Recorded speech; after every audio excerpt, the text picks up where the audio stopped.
뉴욕 증시 3대 지수가 혼조세로 마감했습니다. 엔비디아 주가는 6% 넘게 급락하면서 3거래일 연속 큰 폭으로 하락했습니다.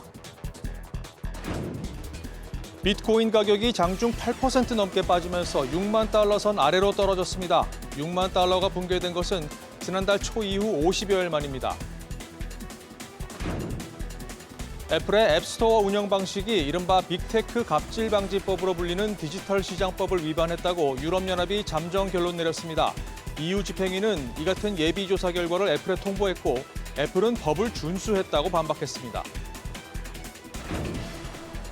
경기도 화성시에 있는 리튬 배터리 공장에서 불이 나 22명이 숨지고 8명이 다치는 참사가 발생했습니다.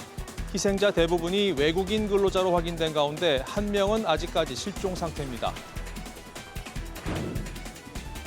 오늘은 전국이 대체로 맑겠고 무더위가 한풀 꺾이겠습니다. 낮 최고 기온은 서울 27도를 비롯해 24도에서 29도 사이로 예보됐습니다. 여러분 안녕하십니까? 6월 25일 화요일 모닝벨 시작합니다. 엔비디아를 비롯해서 기술주들의 흐름이 심상치가 않습니다. 밤사이 엔비디아는 낙폭을 더 키우더니 6% 넘게 빠졌는데요. 네, 일각에선 본격적인 조정의 시작이라는 분석이 나오고 있는데 동시에 너무 급하게 대응할 필요 없다는 의견도 있습니다. 그런가 하면 국내에서는 이 안타까운 화재 참사로 분위기가 무겁습니다. 자, 증시 흐름부터 확인하시죠. 최지연 캐스터, 뉴욕 증시는 오늘 지수 흐름이 엇갈렸습니다. 네, 그렇습니다. 엔비디아가 연일 3일 하락하자 기술주 랠리도 잠시 멈췄습니다. 이번 하락세가 건전한 조정일지 약세장의 시작일지는 지켜봐야 할 것 같은데요. 그래도 기술주에 몰렸던 자금이 다른 업종으로 광범위하게 번지면서 주요 지수는 혼조세로 마감했습니다. 다우지수는 0.67% 올랐고요. 반면에 S&P 500 지수와 나스닥 지수는 각각 0.31%, 1.09% 하락했습니다. 시총 상위 종목 살펴보면 엔비디아의 하락 여파에 일부 빅테크 기업들도 동반 하락했습니다. 엔비디아는 차익 실현 매물이 나온 데 이어 젠슨왕 CEO를 비롯한 임원진들의 주식 매도 소식이 나오면서 6.68% 빠졌는데요. 이로써 엔비디아는 3거래일 동안 10% 넘게 빠지면서 조정 영역에 진입하게 됐습니다. 또 반면에 애플은 유럽연합이 애플의 앱스토어 운영 방식이 DMA 위반에 해당한다고 잠정 결론을 내렸지만 이미 비슷한 소식이 그동안 많이 나왔던 만큼 상승으로 거래를 마쳤습니다. 시총 6위부터도 보면 반도체주 조정에 따라 브로드컴이 3.7% 하락세를 기록했고요. 금융주나 헬스케어 업종을 오늘 선방한 가운데 일라이릴리와 버크셔 웨스웨이는 상승 마감했습니다. 한동안 가파른 상승세를 보였던 증시는 다시 주춤하고 있는데요. 향후 증시 흐름은 어떻게 될까요? 이에 대해서는 뜨거운 논쟁이 벌어지고 있는데요. 일부 전문가들은 단기간 동안은 증시가 조정을 거칠 수 있겠지만 연말에는 다시 상승세를 이어갈 것이라는 낙관론을 보이고 있습니다. 약세 전망을 유지했던 모건 스탠리도 올 여름에 조정이 올 수 있어도 연말에는 S&P 500 지수가 6,000선에 근접할 수 있다고 전망하기도 했고요. LPL 파이낸셜도 현재 주식은 과매수 상태라면서 올 여름에 약 2에서 5%의 조정이 나타날 가능성은 높지만 그럼에도 불구하고 시장은 올해 더 높은 수치에서 마감할 것이라고 밝혔습니다. 반면 블룸버그에서 실시한 설문조사에 따르면 응답자 26%는 다음 달 주식 보유량을 줄일 계획인 반면에 주식 노출도를 늘릴 것이라고 응답한 비중은 19%에 그쳤다고 합니다. 그러면서 응답자들은 올해 S&P 500 지수가 5,606으로 올해를 마감할 것이라고 예측해 증시 랠리가 얼마 남지 않았음을 시사하기도 했습니다. 그러면 최근 깊은 조정을 겪고 있는 엔비디아에 대해서는 월가는 어떤 전망을 내놓고 있을까요? 이에 대해서 대체로 전문가들은 긍정적인 전망을 유지하고 있는데요. 제프리스 분석가는 엔비디아는 하드웨어와 소프트웨어 측면 모두에서 생태계를 통제하고 있는데 앞으로 이 추세가 더 가속화될 것이라면서 목표 주가를 135달러에서 150달러로 올렸고요. 최근 증시 흐름에 대한 적중률이 높은 펀드스트랩 설립자 톰 리도 엔비디아는 세계에서 아무도 생각하지 못하는 것을 판매하는 기업을 감안했을 때 주가 수익 비율 30배 수준은 그렇게 비싸지 않다면서 엔비디아는 상승 가능성이 여전히 많이 남아있다고 주장했습니다. 별다른 지표 발표가 없었던 오늘 국채금리는 보합권에서 움직였습니다. 10년물 국채금리는 0.02%포인트 떨어졌고 2년물 국채금리는 소폭 내렸습니다. 국제유가는 이스라엘과 헤즈볼라와의 분쟁이 고조되면서 큰 폭으로 뛰었습니다. 오늘장에서 WTI와 브렌트유는 각각 배럴당 81달러, 86달러에 마감됐습니다.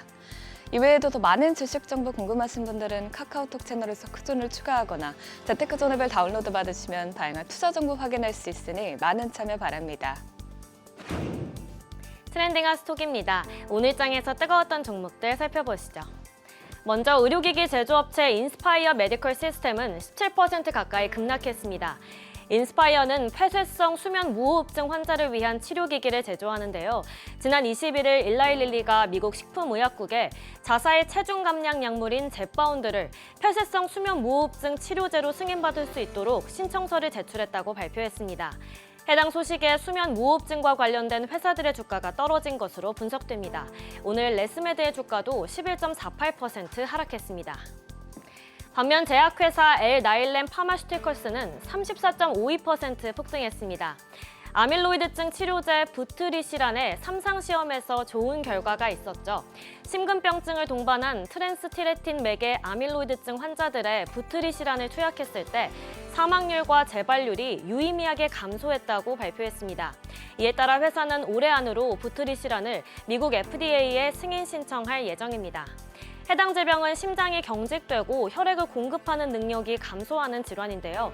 현재 치료제로 화이자의 빈다맥스가 앞서 나가는 상황이죠. 화이자의 핵심 치료제와 경쟁할 것으로 보이면서 주가가 폭등한 것으로 풀이됩니다. 물류회사 RXO도 23% 가까이 급등했습니다. UPS로부터 코요테 로지스틱스를 10억 달러 이상에 인수하는 계약을 체결했습니다. 미국 경제의 혈관인 UPS는 지난 1월 비용 절감을 위해 코요테 로지스틱스의 직원 12,000명을 감축한다고 발표한 바 있는데요. 그런데도 5분기 연속으로 실적이 감소하자 코요테 인도를 결정한 것으로 분석됩니다. RXO는 인수를 통해 화물 사업의 규모를 늘려서 고객들에게 더 광범위한 배송 범위를 제공할 예정입니다. 선구매 후결제 시스템의 선두주자 어퍼몰딩스도 12.82% 큰 폭으로 올랐습니다. 골드만삭스가 투자 의견으로 매수 등급을 제시했습니다. 목표 주가도 기존 21달러에서 42.5달러로 올렸는데요. 분석가들은 어펌이 빠르게 성장하는 가운데 신용을 효과적으로 관리할 역량을 갖추고 있다고 언급했습니다. 특히 어펌만의 차별화된 언더라이팅 접근 방식을 강조했는데요. 단일 카드 기반 상품으로 다양한 유형의 소비자 지출 행동을 관리하는 점을 높이 평가했습니다. 운송회사 라이더 시스템도 오늘 3.39% 올랐습니다. 모건 스탠리가 비중 확대 등급으로 커버리지를 개시하고 목표 주가도 165달러로 제시했습니다. 라이더가 시장에서 완전히 인정받지 못했다고 평가하면서 회사의 지속적인 변화 가능성을 긍정적으로 전망했는데요. 특히 규제 환경에 유연하게 적응하는 점과 아웃소싱 등을 성장 동력으로 분석했습니다. 마지막으로 맥주 회사 안호이저부시 인베브도 투자 의견이 상향 조정되면서 3% 가까이 올랐습니다. UBS가 중립에서 매수로 투자 의견을 상향 조정했는데요. 지속적인 구조 조정 노력을 긍정적으로 평가했습니다. 특히 회사를 이상적인 소비재 성장 프로파일이라고 언급하면서 마진과 현금 수익이 증가한 점에 주목했습니다.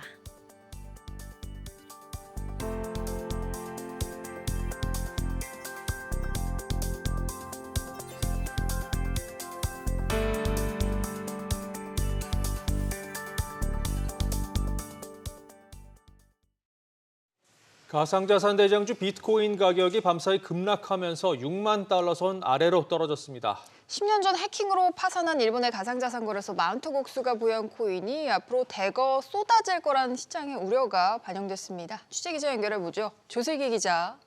네, 조슬기입니다. 네, 밤새 비트코인 가격이 크게 떨어졌다고요? 네, 비트코인 가격이 우리 시간으로 오늘 새벽 6만 달러 선이 깨진 것으로 확인됐습니다. 글로벌 가상자산 시황 중개 사이트인 코인마켓캡에 따르면 조금 전 오전 6시 현재 비트코인 가격은 24시간 전보다 7% 가까이 급락한 59,300달러에 거래 중입니다. 오전 2시 30분쯤 59,000달러 후반대로 처음 떨어진 뒤 6만 달러 선에서 등락을 반복하다 조금 전 오전 5시 30분쯤 58,000달러대 후반까지 낙폭을 키우기도 했습니다. 비트코인 가격이 6만 달러 선 아래로 내려간 것은 지난달 초 이후 약 52일 만인데요. 올해 미국 기준금리 인하 횟수가 축소될 것이란 전망에 연일 하락세를 거듭하고 있습니다. 네, 이런 가운데 매도 물량이 대거 쏟아질 거라는 전망이 나오죠? 그렇습니다. 세계 최대 가상자산 거래소였던 일본 마운트곡스가 보유한 비트코인이 시중에 대거 풀릴 수 있다는 우려가 커졌습니다. 마운트곡스가 해킹으로 코인을 도난당한 고객들에게 14만 개 이상의 코인을 상환할 것이라고 밝혔는데요. 실제로 마운트곡스 지갑에 있던 비트코인 13만 7천여 개 등의 코인이 다른 주소지로 이전된 바 있습니다. 투자자들이 비트코인을 돌려받으면 차익을 실현하기 위해 비트코인을 팔 가능성이 크기 때문에 당분간 비트코인 시세 하락은 불가피해 보입니다. SBS 비즈 조슬기입니다.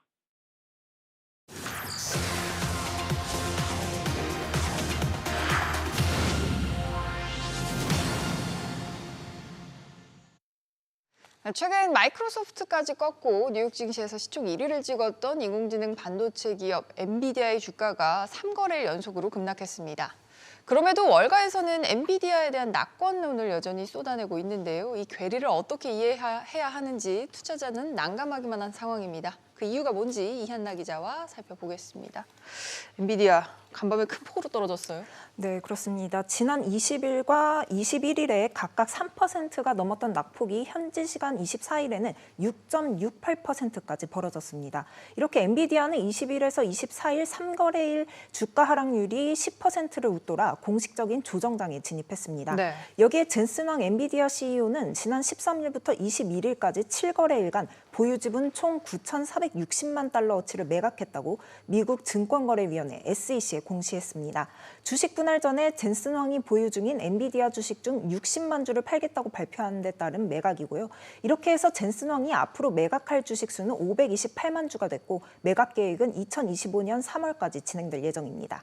그런데 엔비디아는 여전히 엔비디아의 주가 흐름을 낙관하고 있다는 말이죠. 이유가 뭡니까? 네, 월가는 여전히 엔비디아에 대한 낙관론을 계속해서 고수하고 있는데요. 제프리스는 엔비디아는 하드웨어와 소프트웨어 측면 모두에서 생태계를 통제하고 있다면서 현재 새로운 세대의 흐름이 이 같은 추세를 더 가속화시킬 것이라고 평가했습니다. 그러면서 엔비디아 목표 주가를 기존 135달러에서 150달러로 올리고 매수 등급을 유지했습니다. 또 트레이드네이션은 엔비디아 주가의 급상승을 고려하면 일부 이익 실현은 합리적으로 보인다고 진단했습니다. 다만 하락세가 지속되면 다른 빅테크로 전염될 위험성이 있다고 우려했습니다. 실제로 지금 이미 조짐이 있는 것 같은 게요. 다른 반도체 기업들 주가도 영향을 좀 받는 것 같더라고요. 네, 맞습니다. 엔비디아 주가가 4월 연속 급락하는 동안 브로드컴, ASML, 퀄컴 등 주요 반도체 관련 종목들도 하락세를 보였습니다. 우리 증시에서 SK하이닉스, 한미반도체도 약세를 나타냈는데요. 어제 코스피에서 SK하이닉스는 전거래일 대비 4.7% 하락해 거래를 마쳤는데 외국인 투자자가 대거 매도한 영향이 컸습니다. SK하이닉스의 HBM 생산에 필요한 열압착 본더를 독점 공급하는 한미반도체도 2.72% 하락 마감했습니다. 단일 종목에 대한 쏠림 현상이 이렇게 또 도미노 현상으로 나타나고 있습니다. 알겠습니다. 잘 들었습니다. 메리 데일리 샌프란시스코 연은 총재가 연준이 인플레이션뿐만 아니라 고용에도 관심을 가져야 한다고 주장했습니다. 데일리 총재는 향후 실업률이 높아질 수 있다면서 인플레이션과 완전 고용이라는 두 가지 임무를 모두 주시해야 한다고 강조했습니다. 한편 오스틴 굴스비 시카고 연은 총재는 CNBC와 인터뷰에서 인플레이션 둔화를 나타내는 최근 지표들이 연준의 금리 인하 길을 열어줄 것이라고 말했습니다. 미국 사모펀드 칼라일 그룹의 데이빗 루빈스타인 공동 창업자가 미 연준이 오는 11월 대선 전까지 금리를 내리지 않을 것으로 전망했습니다. 루빈스타인은 CNBC와 인터뷰에서 만약 연준이 대선 전에 금리를 내린다면 큰 정치적 혼란을 불러올 것이라면서 이같이 말했습니다. 그러면서 금리 인하가 대선 이후에 이루어질 것이란 시장의 예상은 옳다고 생각한다고 덧붙였습니다. 유럽연합이 러시아 동계열 자산에서 발생한 수익으로 다음 달부터 우크라이나에 대한 군사 지원을 시작합니다. 호세프 보렐 EU 외교안보 고위 대표는 동계열 자산 수익 1차 집행분 2조 원을 사용하기 위한 법적 프레임워크가 타결됐다고 밝혔습니다. 보렐 대표는 합의에 따라 다음 달 중에 이 돈이 우크라이나 지원에 실제 사용될 것이라고 전했습니다. 중국이 부동산 침체에 따른 금융위기를 막기 위해 새로운 기금을 마련합니다. 일본 니혼 게이자이 신문 등에 따르면 중국 정부는 이른바 금융안정보장기금을 만들기 위해 관련 법안을 연내 처리할 계획입니다. 해당 기금은 금융기관이 파산하지 않도록 자금을 수혈하려는 취지인데 출연금은 주로 금융기관이나 결제기관 등 금융인프라 기업을 통해 마련됩니다.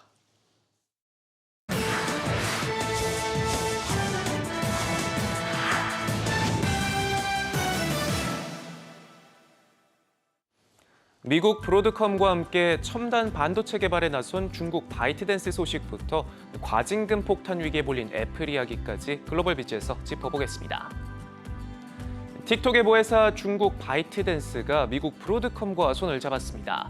5나노 이상 첨단 기술이 포함된 AI 칩을 함께 개발하기로 했는데요. 반도체 제조는 대만 TSMC가 맡게 될 전망입니다.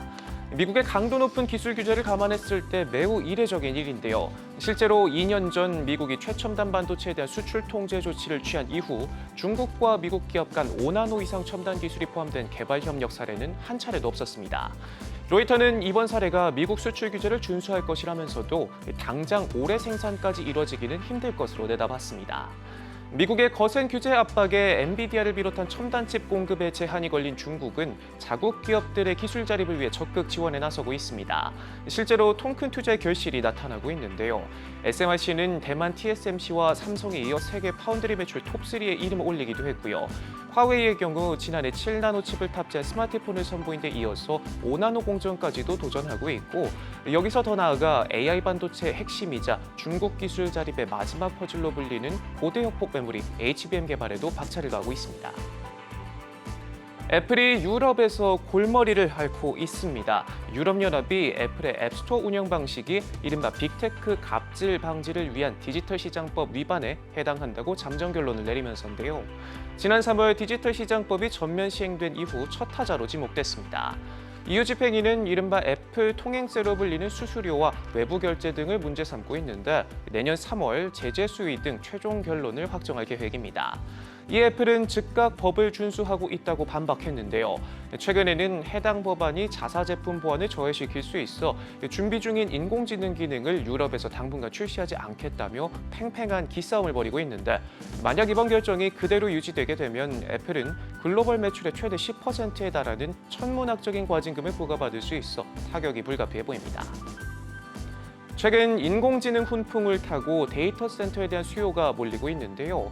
이런 가운데 일본에서 데이터 센터에 투자하는 부동산 투자 전문 펀드 리츠가 내후년 일본 최초로 운용에 들어갑니다. 일본 통신공룡 NTT가 주도하는데요.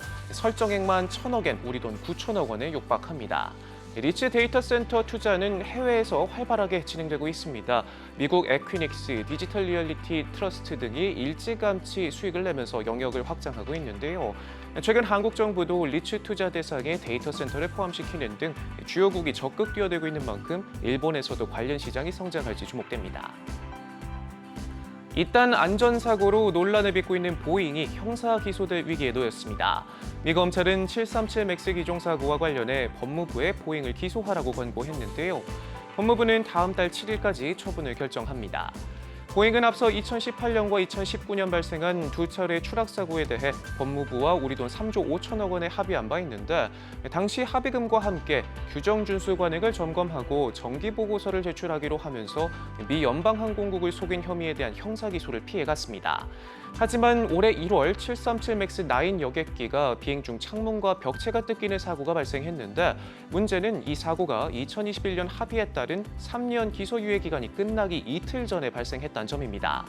검찰은 이와 관련해 보잉이 과거 합의를 어겼다고 판정을 내리게 된 건데요. 가뜩이나 검찰과 규제기관, 의회에서 조사받는 와중에 형사기소 위기까지 겹치면서 심각한 타격을 받게 될 것으로 보입니다.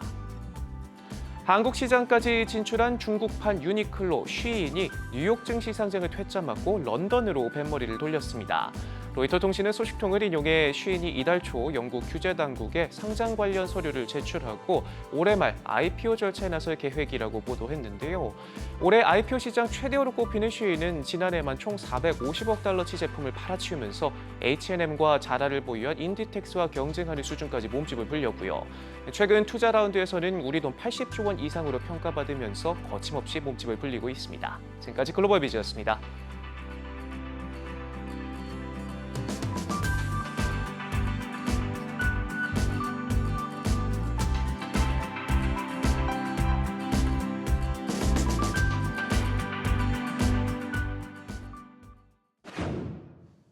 계속해서 오늘 뉴욕 증시 흐름 분석해보고 전략 세워보겠습니다. 레몬 리서치 김민수 대표 연결돼 있습니다. 대표님 안녕하십니까? 네, 안녕하십니까. 네, 뉴욕 증시가 또 혼조세로 마감했습니다. 최근에 너무 급등했던 피로감에 이 대장주 엔비디아가 오늘 6% 넘게 빠졌는데요. 그러면서 나스닥이 지금 1% 넘게 하락했습니다. 오늘 장 흐름 어떻게 보셨습니까?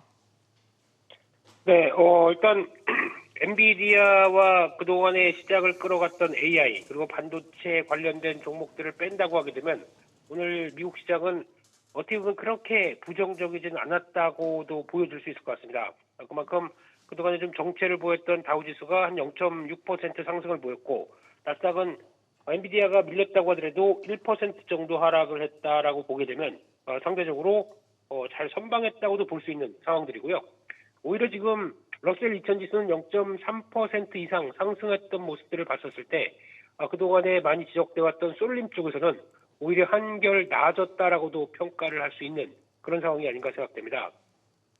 그런 쪽에서 일단 물론 지금 돌아가는 상황들이 AI가 시장을 주도했기 때문에 이쪽이 흔들리게 되면 아무래도 시장의 본격적인 조정과 아니면 투자 심리 악화가 나오는 게 아니냐라고 볼지 모르겠지만 시장의 질적인 측면을 생각한다라고 하게 되면 아직 그렇게 부정적이진 않다라는 쪽으로 바라봐야 될 것 같고요. 그런 쪽에서 특히 뭐 AI 관련된 종목들은 99년 닷컴 버플 때보다 PR로 보게 되면 더 낮다라는 부분들 그렇기 때문에 그때 나왔던 뭐 재무 상태나 여러 가지 주가 상황으로 봤었을 때는 지금이 오히려 좀 더 견고하고 그리고 주가가 조정을 받고 움직이는 게 훨씬 더 낫겠다라는 쪽으로 바라보고 있는데요. 그런 쪽에서 일단 오늘 전반적인 시장 분위기도 달러도 소폭 약세, 10년물 국채금리도 좀 약세로 이어지면서 4.2대로 내려가는 흐름들도 눈에 띄었는데 하나 걱정이 되는 거는 유가입니다. 유가가 1.2% 상승하면서 81.7달러대 들어오는 모습들인데 지정학적 리스크가 다시 부각되는 모습들 쪽에서 유가의 반응이 나왔다는 점들이 눈길이 가고 있고요. 특히 이스라엘과 레바논의 전면전이 우려가 되는 만큼 벌써 도시를 타격을 시작을 하는 걸로 보여지고 있는데 헤즈볼라와의 격돌이 이렇게 나타나기 시작한다라고 하게 되면 아무래도 관련된 중동 리스크가 쉽게 끝나지 않는구나 라는 쪽들이 혹시 시장의 여파가 또 밀리는지 이것도 한번 체크를 해야 될 것 같습니다. 그렇군요.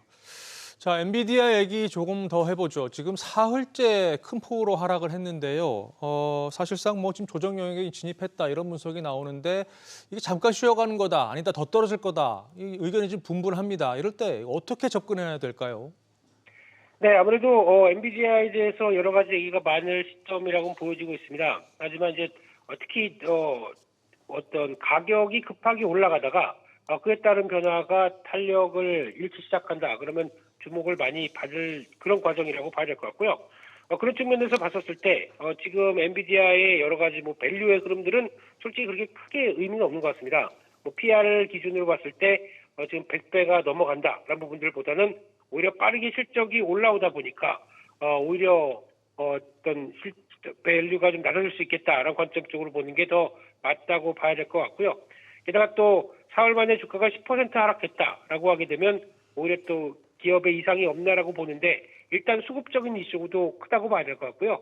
선물옵션 만기 때 나왔던 풋옵션의 거래, 그러니까 즉 주가의 하락을 단기적으로 많이 올랐기 때문에 하락을 베팅하는 풋옵션이 상승 비율이 훨씬 더 높았다는 거, 그리고 또 어떤 내부자 매도 관련된 쪽에서 제임스 방 CEO가 꾸준히 매도를 하기 시작해서 미리 예고한 측면은 있습니다. 하지만 60만 주 예상했던 매도가 시작돼서 이제 한 600만 주까지도 어떤 매도할 것이다라고 하다 보니까 일단은 자연스러운 시장의 반응들도 있다고 봐야 될 것 같고요. 결론적으로는 엔비디아가 무조건 오르기만 했다고 보여지는데 생각하시는 분도 많은데 오히려 꾸준히 기간이나 가격 조정도 받아오면서 올라왔던 만큼 이번에도 가파르게 올라온 상황 쪽에서 또 액면 분할까지 했기 때문에 단기적으로는 올라가는 속도는 지금 충분한 조정을 받고 올라가는 게 오히려 더 건강하다라는 관점으로 봤을 때는 지금 아무래도 어떤 속도 관련된 쪽에 대한 변화 체크하는 게 가장 중요하지 않나 생각되고 있습니다. 네, 조금 더 지켜봐야 된다는 말씀이시군요. 자, 국내 증시 흐름도 보죠. 어제 코스피 좋지 못했습니다. 미국 기술주들이 지금 조정을 받고 있는 데다가 외국인 매도세, 여기에 지금 환율 변수까지 지금 겹치면서 악재가 좀 계속 겹친 상황인데 오늘은 어떻게 움직일까요? 네, 요즘 한국 증시를 보게 되면 답답합니다. 특히 중소형 쪽, 코스닥 쪽을 보고 있자면은 시장이 이 정도까지 밀려야 되나라고 하는 한탄이 나오게 되는 아주 짜증스러운 장세인데요.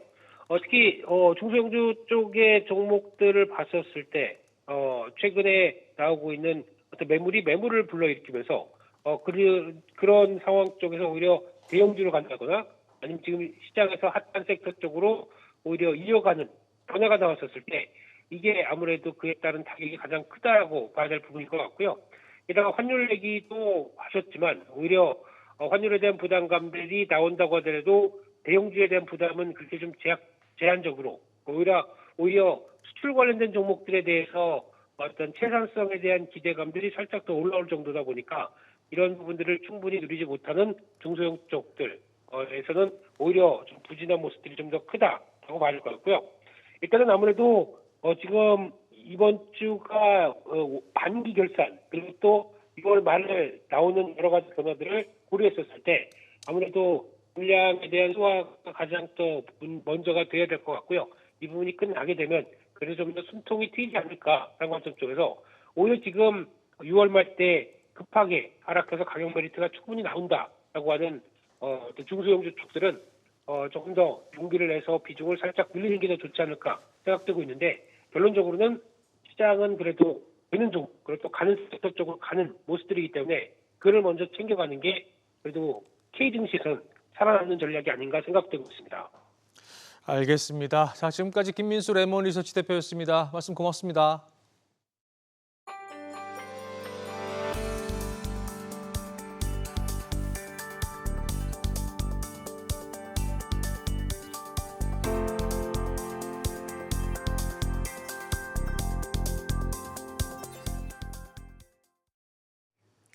연준이 통화 정책을 결정할 때 가장 중요하게 생각하는 물가지표죠. 미국의 5월 개인 소비 지출 PCE 가격 지수가 이번 주 후반에 발표될 텐데요. 시장은 이번 PCE에서 금리 인하 시점과 횟수에 대한 힌트를 찾을 것으로 보입니다. 세계 최대 자산운용사 블랙록의 수석 투자 전략가는 연준이 올해 금리를 총 2번 인하할 것으로 예상했는데요. 최근 미국의 소비자 물가지수 CPI와 생산자 물가지수 PPI가 완화된 만큼 이번 PCE도 좋게 나올 것이라고 전망했습니다. But CPI and PPI have been better behaving recently, so it is reasonable to expect PCE to continue this narrative of inflation slowly coming down, not in a straight line, but goods deflation still having room to take overall inflation lower, supporting the case for Fed starting to cut rates this year. Our expectation for this year, 2 cuts, and this stands in sharp contrast to what markets were pricing for at the beginning of the year, 6 cuts. So it has come a long way towards the high for longer narrative. 이처럼 PC가 완화될 것이라는 기대감에 국채금리도 하락세를 보이고 있습니다. 10년물 국채금리는 4.2% 선에서 움직이고 있는데요. 미국 자산운용사 스테이트 스트리트의 선임 글로벌 거시 전략가는 미국 경제가 너무 견고하다며 연준이 금리를 인하하더라도 예상보다 적게 인하할 수 있다고 전망했습니다. 그러면서 이에 대한 실망감으로 국채금리는 오히려 급등할 수 있다고 경고했습니다. In the U.S., the fact that we're still waiting for the cut cycle to begin just shows how different our financial system is here. I could certainly see the market getting excited about cuts, but really once the dust settles, can it get as low as the market and the Fed expects? And already we're seeing signs that investors are really questioning whether or not the world after the pandemic looks like the world before the pandemic. 테슬라가 올해 좀처럼 반등하지 못하고 있는 가운데 하반기에는 상황이 달라질 것이라는 분석이 나오고 있습니다. 웨드부시는 테슬라가 인공지능과 로보틱스 기대감에 힘입어 시가총액 1조 달러를 돌파할 것으로 전망했는데요. 반면 글로벌 투자은행 RBC 캐피털 마켓의 애널리스트는 테슬라의 로보택시 사업이 예상보다 부진할 수 있다며 목표 주가를 기존 293달러에서 227달러로 하향 조정했습니다. 우버와 리프트 등 경쟁이 치열한 것도 목표 주가 하향의 이유라고 설명했는데요. 들어보시죠. I do believe ultimately the app, right, Uber and Lyft, those guys will have a lot of power, a lot of say in the future of robotaxis. There will be other players in the market, others making cars, software, other apps. But I am still very bullish on robotaxis for Tesla. I have them getting over 20% market share in the US. That's 70% of my robotaxi valuation is their own walled garden, their app, their car, their software. 한편 미국 전기차 스타트업 리비안은 향후 수익에 대해 자신감을 드러냈습니다. 지속적으로 비용을 절감하고 있기 때문이라고 밝혔는데요. 리비안 CEO와 제조 담당 부사장 이어서 만나보시죠. It's really important that these vehicles are profitable. And in fact, we've guided continually that this is a long-term profit potential of 25% gross margin.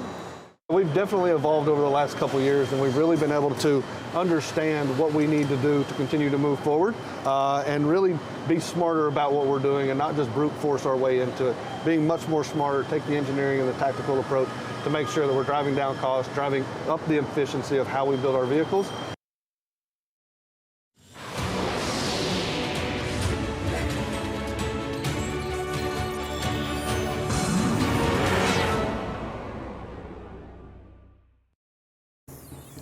뉴욕 증시 3대 지수가 혼조세로 장을 마쳤습니다. 엔비디아 주가는 6% 넘게 급락하면서 3거래일 연속으로 큰 폭으로 하락했습니다.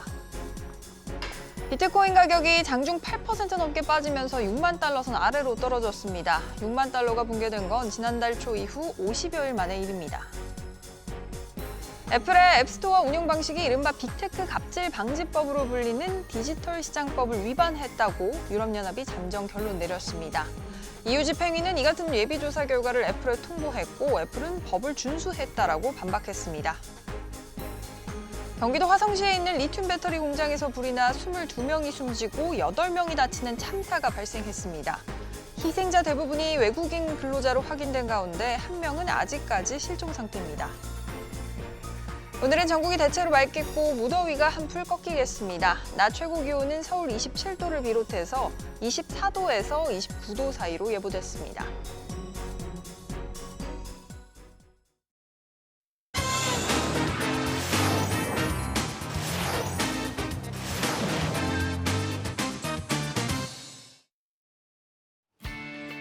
중앙일보는 경기도 화성 리튬 전지 공장 화재 소식을 보도했습니다. 어제 오전 10시 30분쯤 리튬 1차 전지 제조업체인 아리셀의 공장에서 강력한 폭발과 함께 큰 불이 나 22명이 숨지고 8명이 중경상을 입은 것으로 확인됐습니다. 리튬의 특성상 물이나 수분을 함유한 소화약재가 닿을 경우 폭발 위험이 커서 초기 진화에 애를 먹은 것으로 전해집니다. 소방당국은 배터리셀 하나에서 폭발적으로 연소가 됐다는 현장 관계자 진술을 확보해 화재 경위를 파악하고 있습니다. 경찰과 소방당국은 국립과학수사연구원, 고용노동부 등과 함께 오늘 오전 10시 반부터 합동 현장 감식을 할 예정입니다. 한국경제신문은 다음 달 19일 가상자산 이용자 보호법이 시행되더라도 가상자산 거래소가 파산했을 때 투자자가 사들인 코인을 돌려받지 못할 수 있다고 보도했습니다. 가상자산 이용자 보호법에 가상자산 거래소가 파산할 경우 이용자가 투자한 코인을 돌려받을 수 있는 법적 근거가 포함되지 않은 것으로 나타났습니다. 법이 시행되더라도 거래소는 투자자의 가상자산을 제3의 기관에 별도로 보관해야 할 의무가 없습니다. 압류를 금지하는 조항이 없고 가상자산을 투자자에게 우선적으로 돌려줘야 한다는 규정도 없어 거래소가 도산했을 때 채권자가 투자자의 가상자산에 먼저 채권을 행사할 수 있다는 이야기입니다. 이에 금융당국은 법 시행을 앞두고 가상자산 사업자의 건전성 점검에 나섰습니다. 한국경제신문은 세계 구리광산의 절반 이상이 가뭄 리스크에 노출됐다고 보도했습니다.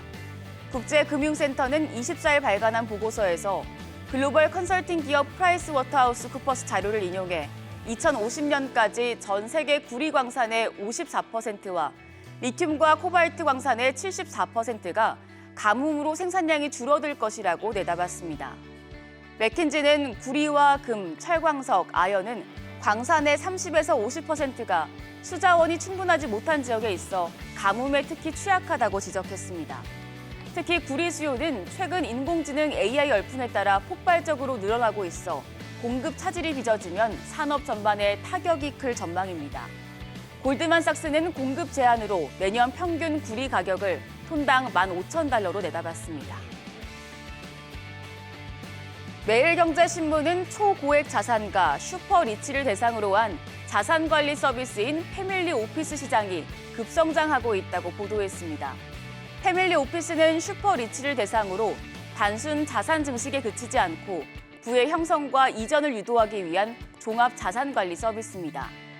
매일경제신문이 국내 5대 증권사의 패밀리 오피스 합산 자산 규모를 조사한 결과 이달 기준 104조 원에 달하는 것으로 나타났습니다. 패밀리 오피스 시장이 최근 급성장한 것은 고객군에 큰 변화가 생기고 있기 때문입니다. 재벌과 전문직 같은 전통 부유층 외에 스타트업을 창업하거나 코인 투자로 부를 쌓은 소위 뉴머니로 불리는 신흥 부유층 비중이 20%에 달합니다. 이들은 선진국 경험이 많기 때문에 서구의 패밀리 오피스 성장을 목격했고 외부 자산 관리에 보다 적극적인 것으로 나타났습니다. 다음으로 한국경제신문은 전국 243개 광역기초자치단체의 건정재정 핵심 지표인 재정 자립도가 올해 역대 최저치로 하락했다고 보도했습니다. 재정 자립도는 지자체 재원 중 지방세와 세외 수입이 차지하는 비중으로 재정 자립도가 낮을수록 중앙정부가 지원하는 지방교구금과 보조금이 많다는 의미인데요. 행정안전부에 따르면 전국 243개 지자체의 올해 예산 기준 평균 재정 자립도는 43.3%로 지난해 대비해서 1.7%포인트 하락했습니다. 전북 진안군과 경북 영안군, 그리고 경북 봉화군 등 지방세 수입으로 공무원의 인건비도 충당하지 못하는 지자체가 104곳에 달하는 것으로 나타났습니다. 부동산 경기 침체와 소비 부진으로 지방세 수입은 줄어든 반면 고령화에 따른 복지비 등 지출이 급증했기 때문입니다. 지자체가 스스로 살림을 꾸릴 능력을 잃고 정부 지원에 의존하는 좀비 지자체가 속출하고 있다는 분석이 나옵니다. 마지막으로 매일경제신문은 재건축 연한이 30년을 막 넘긴 서울 강남구 수서와 일원동 노후단지들이 재건축 단지 작업에 시동을 걸고 있다고 보도했습니다. 안전진단 절차를 밟은 단지들이 속속 나타나는 가운데 일원동 상록수 아파트는 최근 정밀 안전진단을 조건부로 통과했습니다. 상록수 아파트 다음 타자는 일원동 가람 아파트가 될 확률이 높고 수서 삼익 아파트와 수서 신동아 아파트, 수서 1, 2단지는 예비 안전진단을 통과하고 정밀 안전진단을 진행하는 태세에 돌입했습니다.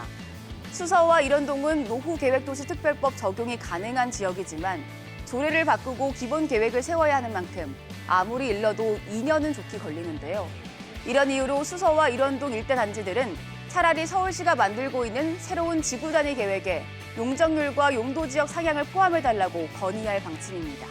지금까지 조간 브리핑이었습니다.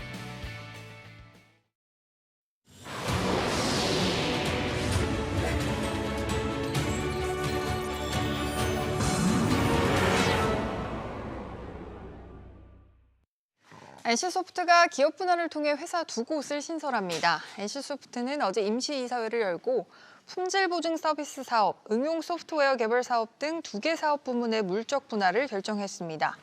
NC소프트는 분할을 통해 각 사업 부문별 신속하고 전문적인 의사결정이 가능한 경영체제를 확립하고 핵심 경쟁력 강화를 추진한다고 배경을 밝혔습니다. 현대자동차 노동조합이 임금 협상 난항으로 벌인 파업 찬반 투표가 가결됐습니다.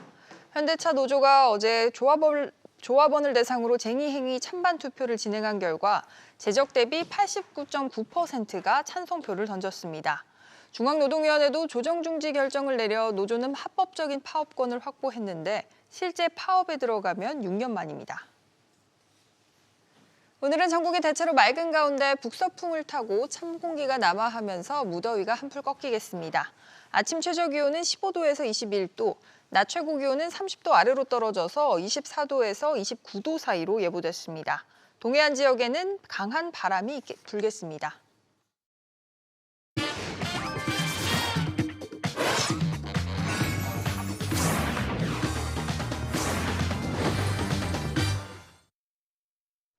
자, 계속해서 키워드로 오늘 아침 주요 뉴스 분석해보는 시간입니다. 오늘도 역시 김대호 박사 나오셨습니다. 박사님 어서 오십시오. 네, 반갑습니다.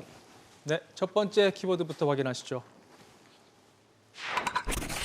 젠슨 황 배신. 자, 밤사이 엔비디아 주가가 또 6% 넘게 떨어지면서 3거래일 연속 하락세를 이어갔습니다. 조정 국면에 접어들었다는 분석이 나오고 있는데 이번에 매도세의 트리거 역할을 한 것이 젠슨 황 CEO를 비롯해서 내부 간부들이 주식을 대거 내다 팔았다는 소식이 전해지면서 이게 악재로 작용을 했습니다. 엔비디아 주가가 지금이 고점이라는 분석이 나오는데요. 어떻게 보십니까, 박사님? 네, 엔비디아 주가가 3영업일 연속으로 떨어졌습니다.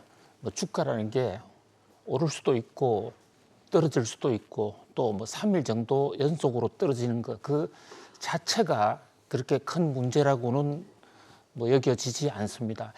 다만 그 사흘 동안의 하락폭이 생각보다 상당히 크다. 자, 첫째 날 3%, 둘째 날 3% 이상, 그리고 3영업일째는 6.68%가 떨어졌는데요. 네. 요 세 하락폭을 합치면 12% 정도 하락한 거거든요. 그러니까 사흘 연속으로 떨어졌다. 이 엔비디아처럼 지금은 아주 거대한 뉴욕 증시의 대장주가 됐습니다. 시가총액 3위지만은 이 시가총액의 규모가 3조 달러가 선에서 오락가락하지 않습니까? 네. 이 3조 달러라는 금액은 우리나라의 코스닥, 코스피, 코넥스 상장돼 있는 모든 기업의 시가총액을 합한 것보다도 훨씬 더 많은 규모입니다.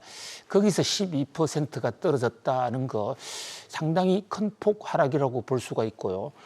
또 어떤 구체적인 하락 요인이 발생했다. 이를테면 화재가 났다든지 이러면 그 화재를 수습하면 오를 수도 있겠지만 특별히 이유도 없이 지금 떨어졌거든요. 더더군다나 지금 곧 엔비디아 주총을 눈앞에 두고 있는데 네. 여기서 또 한 번 젠슨 황의 매직이 나올 수도 있다. 이런 기대와는 반대로 오히려 주가가 떨어졌다. 이런 각도에서 뉴욕 증시에서는 그 요인 찾기에 난분분한 그런 모습입니다. 그중에서도 주목을 끄는 것은 젠슨 황을 비롯한 주주들 또 내부 경영진들이 엔비디아 주식을 팔고 있고 또 앞으로도 대량으로 팔 것이다라는 이런 보도가 잇따라 나오고 있는데요. 네. 그중에서 파이낸셜 타임즈의 보도가 매우 구체적입니다. 자, 지금 이 상장사 미국 뉴욕 SEC 정권감독원 규정에 따르면요. 미국의 상장사, 뉴욕 증시 상장사들은 주식을 팔기 위해서는 사전에 SEC에 신고를 해야 됩니다. 그 신고 관련 법률이 10b-5라는 뭐 이 젠슨 황의 이번 주식 매각 플랜을 알아보기 위해서는 이 정권거래소 사이트에서 엔비디아의 10b-5, 10b-5라는 그 서식에 관한 뉴스를 좀 참고해 보시면 도움이 될 것 같은데요. 네. 자, 여기 미리 신고를 하고 나는 이러이런 상태에서 언제쯤 주식을 팔겠다는 것을 SEC에 사전 신고를 해야만 됩니다. 왜냐하면 왜 이런 규정을 만들었냐면요. 내부자 정보가 굉장히 많은 상태에서 젠슨 황이나 그 이사진 입장에서는 앞으로 엔비디아가 어떤 이 HBM 또는 어떤 GPU를 언제 발매할지를 내부자 정보를 다 알고 있기 때문에 거기에 따라서 투자를 하게 되면 이 내부자 정보법에 저촉을 받는 그야말로 뭐 기울어진 운동장이 생기기 때문에 이런 10b-5 같은 규정을 두고 있는데요. 이 젠슨 황이 올 초부터 이제 주식을 팔겠다라고 SEC에 10b-5 규정에 따라서 주식 매각 계획을 냈고 그 계획에 따라서 지난주부터 팔기 시작했습니다. 네. 근데 이 지난주부터 팔기 시작은 끝이 아니고 2025년까지 600만 주 정도를 팔겠다. 그러니까 앞으로도 528만 주가 남아 있습니다. 그렇군요. 자, 이 대목에 대해서 시각이 두 가지가 있습니다. 미리 예정됐던 거고 젠슨왕이 쓸 돈이 있어서 판 거지 엔비디아 주가하고는 관계가 없다. 이런 시각도 있습니다. 그것도 물론 맞는 얘기예요. 그러나 그동안에 많은 상장사들의 CEO 주식 매각 패턴을 보면요. 이 10b-5 규정이 자기가 예정을 했다고 하더라도 그때 반드시 주식을 팔지 않으면 안 되는 이런 강제 조항은 아니거든요. 네. 얼마든지 그 계획을 다시 수정해서 정권감독원에 제출할 수도 있습니다. 자, 그런데 그 자기의 1차 계획대로 그대로 팔았다는 것은 앞으로 주가가 크게 올라갈 것 같지는 않다라는 이런 심리가 깔려 있다는 것이죠. 그래서 통상적으로 내부자 매도는 주가의 고점 신호로 바라보는 이런 시각이 있거든요. 그렇죠. 그런 면에서 젠슨 황뿐만 아니라 내부자들이 잇따라 주식을 대량으로 매각하고 있다. 이것은 현재 엔비디아 주가가 내부에서 볼 때도 좀 너무 높다. 이런 것에 대한 판단의 하나의 결과가 아닌가. 이렇게 투자자들이 생각을 하게 됐고 이것이 사흘 연속 하락세로 이어지지 않았느냐. 이런 전망이 지금 상당히 이 바다하게 지금 퍼지고 있는 이런 상황이거든요. 네. 더더군다나 이 10b-5 규정에 따라서 주식을 팔았는데 그것이 끝이 아니고 앞으로도 계속 팔 물량이 남아있다. 이런 얘기는 주가가 오를 때마다 부담 요인으로 작용할 수 있다. 이렇게 보여집니다. 네. 그러나 반드시 이 10b-5에 따른 주식 매도가 주가 상황과 직결된다. 이렇게 또 단정 짓기도 어려운 게 젠슨왕이 이 돈으로 무언가 할 수도 있고요. 그렇죠. 또 이 돈으로 다시 주식을 사들어갈 수도 있기 때문에 속다는 건물입니다만은 아무튼 내부자들의 주식 매도 상황에 대해서 좀 예의주시해 볼 필요가 있고요. 자, 또 하나 그 엔비디아 주가와 관련해서는 지금 엔비디아의 그동안의 예상치가 실적치하고 너무 많이 달랐다. 그래서 회사 내부에서조차 수요 조절이라든지 예측이 제대로 되지 않는다. 이런 비판적인 보도가 잇따라 나온 것도 주가 하락에 좀 요인이 되지 않았느냐 이렇게 보여지는데요. 지금 그동안에 이 엔비디아가 여러 번 가이던스를 발표했습니다.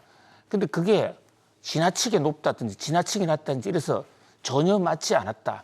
그래서 엔비디아의 가이던스의 신뢰성이 상실됐다. 이런 얘기가 있고요. 또 하나는 엔비디아는 애플이라든지 또 시스코 같은 이런 회사들 한때 주가가 많이 올랐던 그런 네. 회사들과 가장 큰 차이점은 그런 회사들은 B2B 시장으로서 B2C 시장으로서 카스터머 고객들이 굉장히 다양화되어 있었기 때문에 어떤 한두 사람이 좌지우지하기가 어려운 그야말로 대중 상품이 돼 있는데 엔비디아는 엔비디아의 GPU를 사가고 있는 회사가 몇 안 됩니다. 그렇죠. 굉장히 제한된 시장이에요. 그렇기 때문에 특히 저것을 많이 사가는 클라우드 회사들의 어떤 사정에 따라서 주가가 급변할 수 있다는 이런 우려감, 이런 것도 작용을 한 것으로 보여집니다. 뭐 그럼에도 불구하고 일각에서는 이번에 좀 조정을 받은 것이 오히려 다행이다. 네. 건전하게 좀 체력을 보강해서 다시 올라갈 수 있다. 이런 시각도 엇갈리고 있는 상황인데 어쨌든 엔비디아 주가가 뉴욕 증시를 뒤흔들고 있는 그런 국면입니다. 그렇군요. 어쨌든 뭐 인공지능에 대한 기대감은 계속 커지고 있는 상황이고 지금 인공지능이 이제 시작 단계이기 때문에 흐름은 조금 더 지켜봐야 될 것 같습니다. 참 복잡합니다. 자, 계속해서 다음 뉴스 키워드로 넘어가시죠. 네옴시티 신기루, 지금 사우디아라비아가 사막 한가운데 진행하고 있는 네옴시티 프로젝트가 사실 이게 시작 단계부터 이게 과연 될까라는 외부의 시선이 많았는데요. 실제로 지금 좀 어렵다라는 분석이 나오는 가운데 이 사우디 정부 관계자가 물론 익명을 요구했습니다만 이 프로젝트가 연기 또는 축소될 수 있다 이런 언급을 했습니다. 이게 결국 신기루로 끝나는 걸까요, 박사님 어떻게 보세요? 예, 이란 쿠데타가 일어나기 직전에 그러니까 1978년도 사우디하고 이란을 다녀온 적이 있는데요. 그 당시에 가장 충격적으로 보았던 게 이 사막에서 도로에 속도를 밟아서 고속도로를 달리다 보면요. 네. 저 앞에 물이 보입니다. 뭐 대부분 지역에서 물이 보여요. 사막인데 물이 보인다. 이 아주 평평한 곳에 전방 한 10km 물이 보입니다. 그 물을 쫓아서 차를 타고 갑니다. 근데 막상 가보면 물은 없어요. 자, 이런 것을 신기루 현상이라고 그러거든요. 네, 그렇죠. 근데 대부분의 낙타 타고 다니던 사막의 대상들도 앞에 있는 물을 보고 갔는데 물이 안 보이는 자연현상으로서 평지에서 햇볕이 반사돼서 나타나는 일시적인 착각 현상이죠. 자, 지금 세계 언론에서 네옴시티, 신기루 얘기가 많이 나옵니다. 이 네옴시티에 우리나라 1년 예산보다도 훨씬 더 많은 금액을 투자해서 신도시를 만들겠다. 뭐 심지어 그 안에 보면 우리나라의 롯데 지금 이 강남에 있는 롯데 최고의 랜드마크 555m짜리 그 건물 같은 것을 서울에서 거의 대전이나 강릉까지 계속해서 그런 건물을 거대한 건물을 연속으로 짓는 뭐 등의 아주 엄청난 프로젝트가 있는데요. 이게 이상은 높고 포부는 크지만은 돈이 없어서 잘 안 되겠다라는 이런 보도가 잇따라 나오고 있습니다. 네.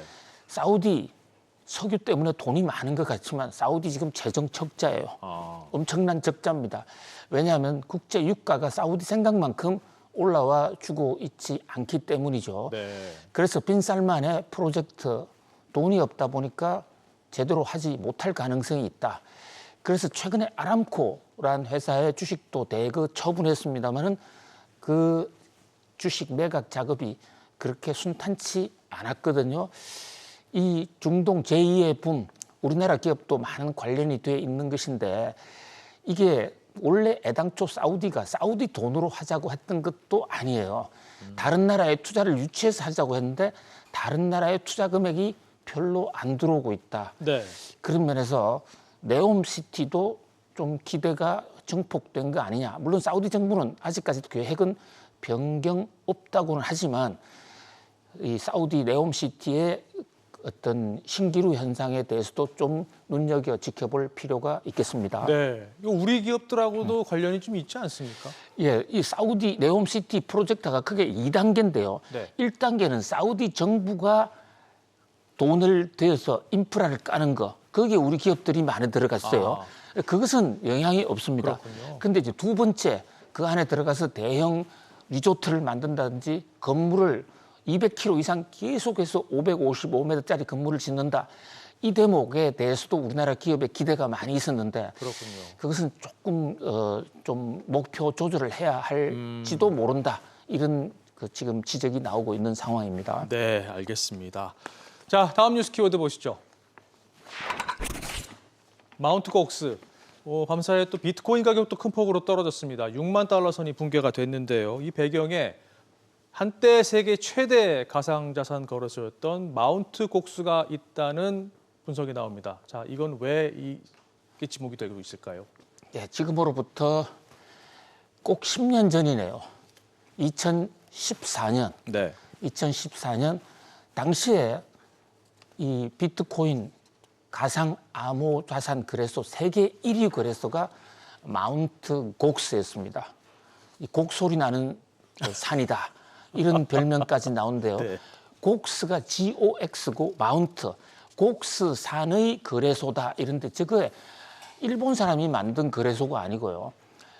미국과 유럽의 당시 비트코인 천재들이 일본으로 건너가서 비트코인 거래소를 만드는데 당시 세계 1위였습니다. 네. 그리고 당시에 일본의 암호화폐 거래 선풍이 대단했습니다. 우리나라보다 훨씬 더 셌어요. 그런데 저기에 해킹이 들어와가지고 가상자산 많이 빼갔습니다. 네. 그래서 사실 마운트 곡스 사건 이후에 일본은 암호화폐 거래가 우리나라보다도 훨씬 더 줄어버리는 그렇군요. 열기가 크게 식었어요. 자, 그때 80만 개가 그 정발을 했는데요. 그 중에서 참 일본 정부 끈질기죠. 그러니까 당시 마운트 곡스 CEO를 비롯한 관계자 전원 구속시키고 책임을 묻고 그리고 해킹된 거 역추적을 했습니다. 그 중에서 지금 4분의 1, 20만 개를 추적하는데 성공했어요. 10년 만에. 10년 만에 추적에 성공을 했는데 여기서 이제 문제가 그러면 못 찾은 60만 개는 어떻게 하느냐. 네. 결국 그것이 이제 손실 처리가 돼야 되는 그런 상황인데요. 문제는 만약에 다 찾았다면 뭐 비트코인은 오히려 활성화의 계기가 될 수가 있었겠죠. 그런데 다 못 찾았기 때문에 20만 개밖에 못 찾았기 때문에 이것을 처리를 해서 그 돈을 나누어 줘야 될 이런 상황이에요. 네. 그렇다면 가상자산을 팔 수밖에 없는 거지 않습니까? 그렇죠. 이게 비트코인의 그 공급 물량이 나올 것이라는 우려, 이것이 가격 하락으로 지금 이어졌거든요. 그러니까 가상자산 20만 개를 찾았다고 해서 그걸 원주인한테 돌려준다면 그것을 본인이 보유할 수도 있잖아요.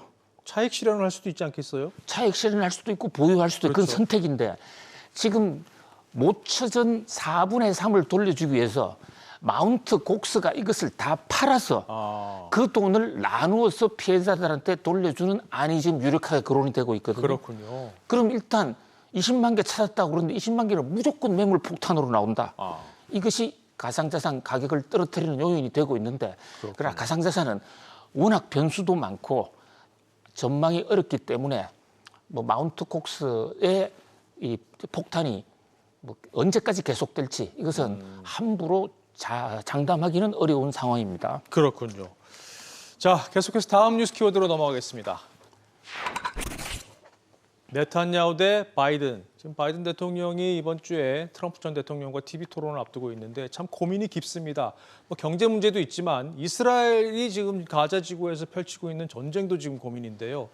이런 가운데 네탄야후 총리, 이스라엘 총리는 레바논과 그러니까 헤즈볼라와의 전면전도 지금 언급을 하는 상태라서 바이든 대통령이 지금 참 괴로울 것 같습니다. 어떻게 보십니까? 그렇습니다. 바이든 대통령은 국내에서는 초강경 분자 트럼프와 붙어야 되는데 또 해외 이스라엘에서 트럼프 못지않은 초강경론자 네타냐후와의 지금 전쟁을 치르고 있습니다. 네. 네타냐후가 정권 유지를 위해서 끝내 레바논을 침공하겠다. 레바논에 있는 헤즈볼라를 때리겠다. 이렇게 하면서 바이든 대통령 입장에서는 지금 그야말로 사면 초가에 빠졌습니다. 여기서 또 전쟁이 일어난다면 미국 내 여론, 반전 여론 때문에 선거에 질지도 모른다. 그렇다고 네타냐후를 앉아뜨리기에도 네타냐후의 그 의지, 전쟁 의지가 워낙 강고하고 특히 네타냐후는 지금 부패 혐의로 재판을 받고 있기 때문에 만약에 전쟁이 종전이 되면 교도소 가야 될지도 모른다. 이렇기 때문에 계속해서 지금 강공을 몰아가고 있는 모양인데요. 바이든이 이 난제를 어떻게 뚫을지 주목되는 순간입니다. 네. 그 바람에 국제 유가도 지금 많이 오르고 있어요. 그렇군요. 자, 오늘 마지막 뉴스 키워드 보시죠. 배터리 저주. 어제 참 안타까운 소식이 들려왔습니다. 경기도 화성에 있는 배터리 공장에서 대규모 화재가 발생해서 수십 명의 사상자가 발생을 했는데요. 원인은 리튬 배터리입니다. 이 리튬 배터리에 불 붙으면 참 무섭습니다, 박사님. 예, 배터리 화재 안타까운 일이 터졌습니다. 1차 전지는 뭐고 2차 전지는 뭐냐? 자, 1차 전지는 한 번 쓰고 버리는 게 1차 전지고 2차 전지는 계속해서 충전해서 쓰는 건데요. 네. 뭐 1차 전지든 2차 전지든 배터리입니다. 그런데 배터리에 화재가 한번 불이 나면요. 이것은 물로 끌 수가 없는 겁니다. 왜냐하면 특히 리튬 같은 것은 리튬의 이온 음극재가 물하고 붙으면 대폭발을 하거든요. 네. 그렇기 때문에 물로 끌 수 없다. 이러면 화재 진압이 어려운. 그런데 우리나라 지금 이 리튬 문제를 특별 안전 화재 대상으로 뽑아놓지 않고 일반 화학물질로 분류해 놓고 있기 때문에 안전시설이 굉장히 미미할 것이다. 자, 지금 배터리는 지금 전기차 그리고 각종 친환경에 가장 중요한 소재다. 그런 면에서 이 배터리의 화재는 전기차에 엄청나게 역주행이 될 수가 있고 우리 사회 안전을 근본적으로 흔들 수가 있다. 그런 면에서 이번 기회에 배터리 안전에 대해서 아주 혁명적인 그런 대책이 있어야 될 것으로 보여집니다. 네, 맞습니다. 대책이 반드시 꼭 마련이 됐으면 좋겠습니다. 자, 오늘 짚어본 뉴스 키워드 다시 한번 보시겠습니다. 젠슨 황 배신, 네옴시티 신기루, 마운트 곡스, 네타냐후 대 바이든, 그리고 배터리 저주 이렇게 짚어봤습니다. 박사님 오늘도 잘 들었습니다. 말씀 고맙습니다. 고맙습니다.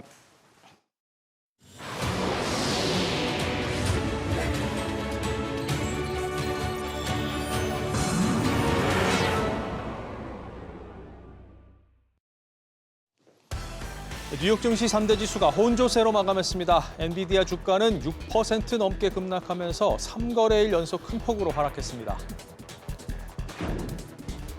비트코인 가격이 장중 8% 넘게 빠지면서 6만 달러 선 아래로 떨어졌습니다. 6만 달러가 붕괴된 것은 지난달 초 이후 50여일 만입니다.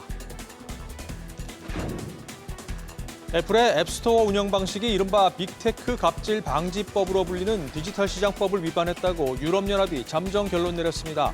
EU 집행위는 이 같은 예비조사 결과를 애플에 통보했고 애플은 법을 준수했다고 반박했습니다. 경기도 화성시에 있는 리튬 배터리 공장에서 불이 나 22명이 숨지고 8명이 다치는 참사가 발생했습니다. 희생자 대부분이 외국인 근로자로 확인된 가운데 1명은 아직까지 실종 상태입니다. 오늘은 전국이 대체로 맑겠고 무더위가 한풀 꺾이겠습니다. 낮 최고 기온은 서울 27도를 비롯해 24도에서 29도 사이로 예보됐습니다. 화요일 아침 모닝벨 2부 시작합니다. 엔비디아를 비롯해서 기술주들의 흐름이 심상치가 않습니다. 밤사이 엔비디아는 낙폭을 더 키우더니 결국 6% 넘게 빠졌는데요. 네, 일각에선 본격적인 조정의 시작이라는 분석이 나오고 있는데 동시에 너무 급하게 대응할 필요 없다는 의견도 있습니다. 자, 그런가 하면 국내에서는 참 안타까운 화재 참사로 분위기가 무겁습니다. 증시 흐름부터 확인하겠습니다.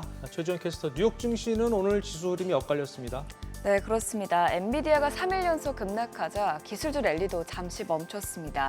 이번 하락세가 건전한 조정일지 약세장의 시작일지는 지켜봐야 할 것 같은데요. 그래도 기술주에 몰렸던 자금이 다른 업종으로 광범위하게 번지면서 주요 지수는 혼조세로 마감했습니다.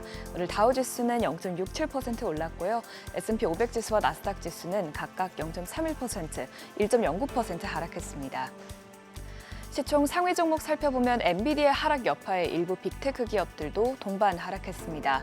엔비디아는 사익 실현 매물이 나온 데 이어 젠슨 황 CEO를 비롯한 임원진들의 주식 매도 소식이 나오면서 7% 가까이 빠졌는데요.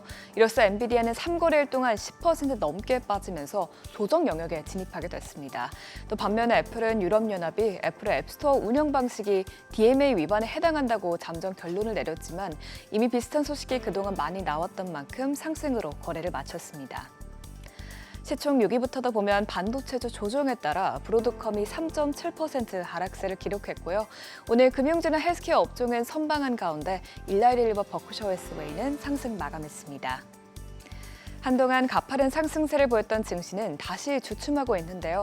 향후 증시 흐름은 어떻게 될까요? 이에 대해서는 월가에서 뜨거운 논쟁이 벌어지고 있는데요.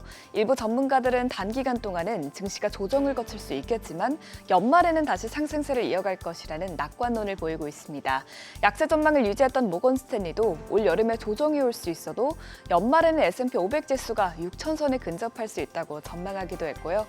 LPL 파이낸셜도 현재 주식은 과매수 상태라면서 올 여름에 약 2에서 5%의 조정이 나타날 가능성이 높지만 그럼에도 불구하고 시장은 올해 더 높은 수치에서 마감할 것이라고 밝혔습니다. 반면 블룸버그에서 실시한 설문조사에 따르면 응답자 26%는 다음 달에 주식 보유량을 줄일 계획인 반면에 주식 노출도를 늘릴 것이라고 응답한 비중은 19%에 그쳤다고 합니다. 그러면서 응답자들은 올해 S&P 500 지수가 5,606으로 올해를 마감할 것이라고 예측해 증시 랠리가 얼마 남지 않았음을 시사하기도 했습니다. 그러면 최근 깊은 조정을 겪고 있는 엔비디아에 대해서 월간에 어떤 전망을 내놓고 있을까요? 이에 대해서 전문가들은 대체로 긍정적인 전망을 유지하고 있는데요. 제프리스 분석가는 엔비디아는 하드웨어와 소프트웨어 측면 모두에서 생태계를 통제하고 있는데 앞으로 이 추세가 더 가속화될 것이라면서 목표 주가를 135달러에서 150달러로 올렸고요. 최근 증시 흐름에 대해 적중률이 높은 펀드스트랩 설립자 톰 리도 엔비디아는 세계에서 아무도 생각하지 못하는 것을 판매함을 감안했을 때 주가 수익 비율 30배 수준은 그렇게 비싸지 않다면서 엔비디아는 상승 가능성이 여전히 많이 남아있다고 주장했습니다. 별다른 지표 발표가 없었던 오늘 국채금리는 보합권에서 움직였습니다. 오늘 10년물 국채금리는 0.02%포인트 내렸고 2년물 국채금리는 소폭 하락했습니다. 국제유가는 이스라엘과 헤즈볼라와의 분쟁이 고조되면서 큰 폭으로 뛰었습니다. 오늘 장에서 WTI와 브렌트유는 각각 배럴당 81달러, 86달러에 마감됐습니다. 이외에도 더 많은 주식 정보 궁금하신 분들은 카카오톡 채널에서 크존을 추가하거나 재테크존 앱을 다운로드 받으시면 다양한 투자 정보 확인할 수 있으니 많은 참여 바랍니다. 트렌딩 핫스톡입니다. 오늘 장에서 뜨거웠던 종목들 살펴보시죠. 먼저 의료기기 제조업체 인스파이어 메디컬 시스템은 17% 가까이 급락했습니다. 인스파이어는 폐쇄성 수면 무호흡증 환자를 위한 치료기기를 제조하는데요. 지난 21일 일라일릴리가 미국 식품의약국에 자사의 체중 감량 약물인 젯바운드를 폐쇄성 수면 무호흡증 치료제로 승인받을 수 있도록 신청서를 제출했다고 발표했습니다. 해당 소식에 수면 무호흡증과 관련된 회사들의 주가가 떨어진 것으로 분석됩니다. 오늘 레스메드의 주가도 11.48% 하락했습니다. 반면 제약회사 엘나일렘 파마슈티컬스는 34.52% 폭등했습니다. 아밀로이드증 치료제 부트리시란의 3상 시험에서 좋은 결과가 있었죠. 심근병증을 동반한 트랜스티레틴 맥의 아밀로이드증 환자들의 부트리시란을 투약했을 때 사망률과 재발률이 유의미하게 감소했다고 발표했습니다. 이에 따라 회사는 올해 안으로 부트리시란을 미국 FDA에 승인을 신청할 예정입니다. 해당 질병은 심장이 경직되고 혈액을 공급하는 능력이 감소하는 질환인데요. 현재 치료제로 화이자의 빈다맥스가 앞서 나가는 상황이죠. 화이자의 핵심 치료제와 경쟁할 것으로 보이면서 주가가 폭등한 것으로 풀이됩니다. 물류회사 RXO도 23% 가까이 폭등했습니다. UPS로부터 코요테 로지스틱스를 10억 달러 이상의 인수하는 계약을 체결했습니다. 미국 경제의 혈관인 UPS는 지난 1월 비용 절감을 위해 코요테 로지스틱스의 직원 12,000명을 감축한다고 발표한 바 있는데요. 그런데도 5분기 연속으로 실적이 감소하자 코요테 인도를 결정한 것으로 분석됩니다. RXO는 인수를 통해 화물 사업의 규모를 늘려서 고객들에게 더 광범위한 배송 범위를 제공할 예정입니다. 선구매 후결제 시스템 선두주자 어펌홀딩스도 12.82% 큰 폭으로 올랐습니다. 골드만삭스가 투자 의견으로 매수 등급을 제시했습니다. 목표 주가도 기존 21달러에서 42.5달러로 올렸는데요.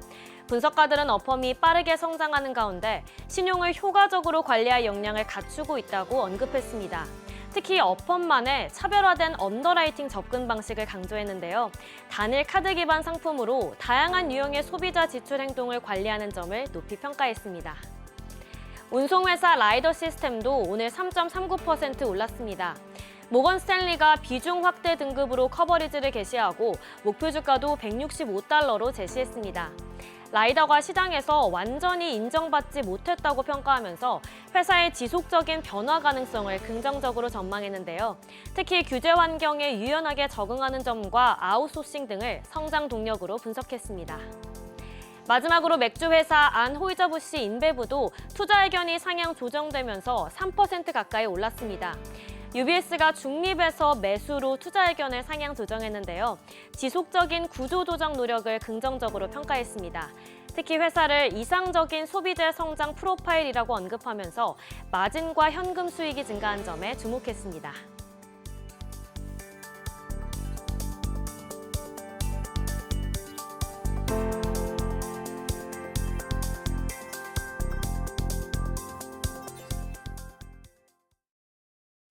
가상자산 대장주 비트코인 가격이 밤사이 급락하면서 6만 달러 선 아래로 떨어졌습니다. 10년 전 해킹으로 파산한 일본 가상자산 거래소 마운트곡스가 보유한 코인이 앞으로 대거 쏟아질 거라는 시장의 우려가 반영됐습니다. 조슬기 기자. 네, 조슬기입니다. 네, 밤새 비트코인 가격이 크게 떨어졌죠. 네, 비트코인 가격이 우리 시간으로 오늘 새벽 6만 달러 선이 깨진 것으로 확인됐습니다. 글로벌 가상자산 시황 중개 사이트인 코인마켓캡에 따르면 조금 전 오전 7시 현재 비트코인 가격은 24시간 전보다 6% 가까이 급락한 6만 달러 선의 거래 중입니다. 오전 2시 30분쯤 5만 9천 달러 후반대로 처음 떨어진 뒤 6만 달러 선에서 등락을 반복하다 오전 5시 30분쯤 5만 8천 달러 후반까지 낙폭을 키우기도 했습니다. 비트코인 가격이 6만 달러 선 아래로 내려간 것은 지난달 초 이후 약 50일 만인데요. 올해 미국 기준금리 인하 횟수가 축소될 것이란 전망에 연일 하락세를 거듭하고 있습니다. 네, 매도 물량이 대거 쏟아질 거라는 전망이 나오죠. 그렇습니다. 세계 최대 가상자산 거래소였던 일본 마운트곡스가 보유한 비트코인이 시중에 대거 풀릴 수 있다는 우려가 커졌기 때문입니다. 마운트곡스가 해킹으로 코인을 도난당한 고객들에게 14만 개 이상의 코인을 상환할 것이라고 밝혔는데요. 실제로 마운트곡스 지갑에 있던 비트코인 13만 7천여 개 등의 코인이 다른 주소지로 이전된 바 있습니다. 투자자들이 비트코인을 돌려받으면 차익을 실현하기 위해 비트코인을 시장에 내다 팔 가능성이 큰 만큼 당분간 비트코인 시세 하락은 불가피해 보입니다. SBS 비즈 조슬기입니다.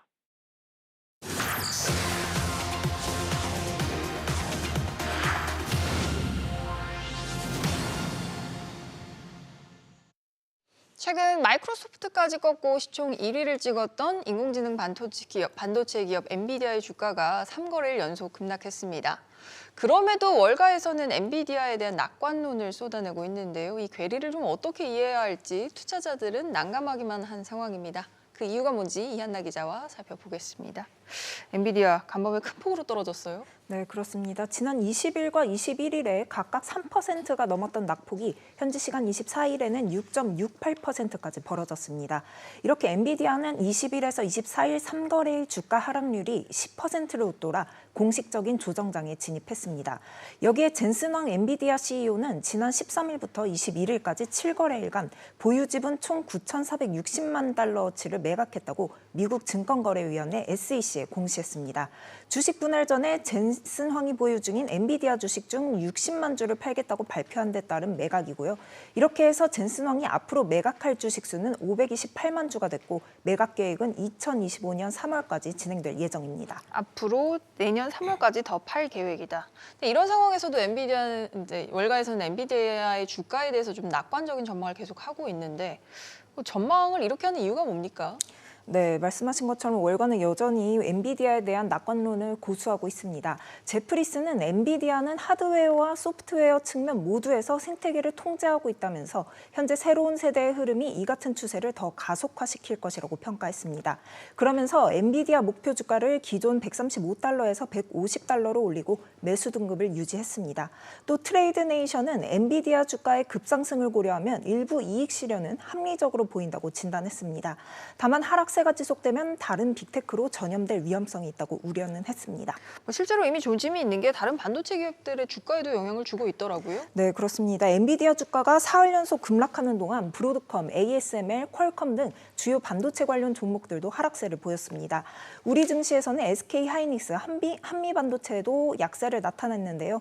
어제 코스피에서 SK하이닉스는 전거래일 대비 4.7% 하락해 거래를 마쳤는데 외국인 투자자가 대거 매도한 영향이 컸습니다.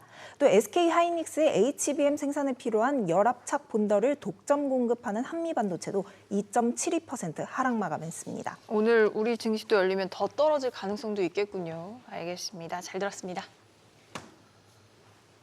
레리 데일리 샌프란시스코 연은 총재가 연준이 인플레이션뿐만 아니라 고용에도 관심을 가져야 한다고 주장했습니다. 데일리 총재는 현지 시간 24일 향후 실업률이 높아질 수 있다면서 인플레이션과 완전 고용이라는 두 가지 임무를 모두 주시해야 한다고 강조했습니다. 한편 오스틴 굴스비 시카고 연은 총재는 CNBC와의 인터뷰에서 인플레이션 둔화를 나타내는 최근 지표들이 연준의 금리 인하 길을 열어줄 것이라고 말했습니다. 미국 사모펀드 칼라일 그룹의 데이빗 루벤스타인 공동 창업자가 미 연준이 오는 11월 대선 전까지 금리를 내리지 않을 것으로 전망했습니다. 루벤스타인은 CNBC와의 인터뷰에서 만약 연준이 대선 전에 금리를 내린다면 큰 정치적 혼란을 불러올 것이라면서 이같이 말했습니다. 그러면서 금리 인하가 대선 이후에 이루어질 것이란 시장의 예상은 옳다고 생각한다고 덧붙였습니다. 유럽연합이 러시아 동결 자산에서 발생한 수익으로 다음 달부터 우크라이나에 대한 군사 지원을 시작합니다. 호세프 보렐 EU 외교안보 고위 대표는 동결 자산 수익 1차 집행분 2조 원을 사용하기 위한 법적 프레임워크가 타결됐다고 밝혔습니다.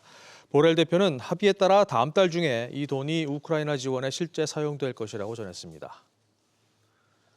중국이 부동산 침체에 따른 금융위기를 막기 위해 새로운 기금을 마련합니다. 일본 니혼게이자이 신문 등에 따르면 중국 정부는 이른바 금융안정보장기금을 만들기 위해 관련 법안을 연내 처리할 계획입니다. 해당 기금은 금융기관이 파산하지 않도록 자금을 수혈하려는 취지인데 출연금은 주로 금융기관이나 결제기관 등 금융인프라 기업을 통해 마련됩니다.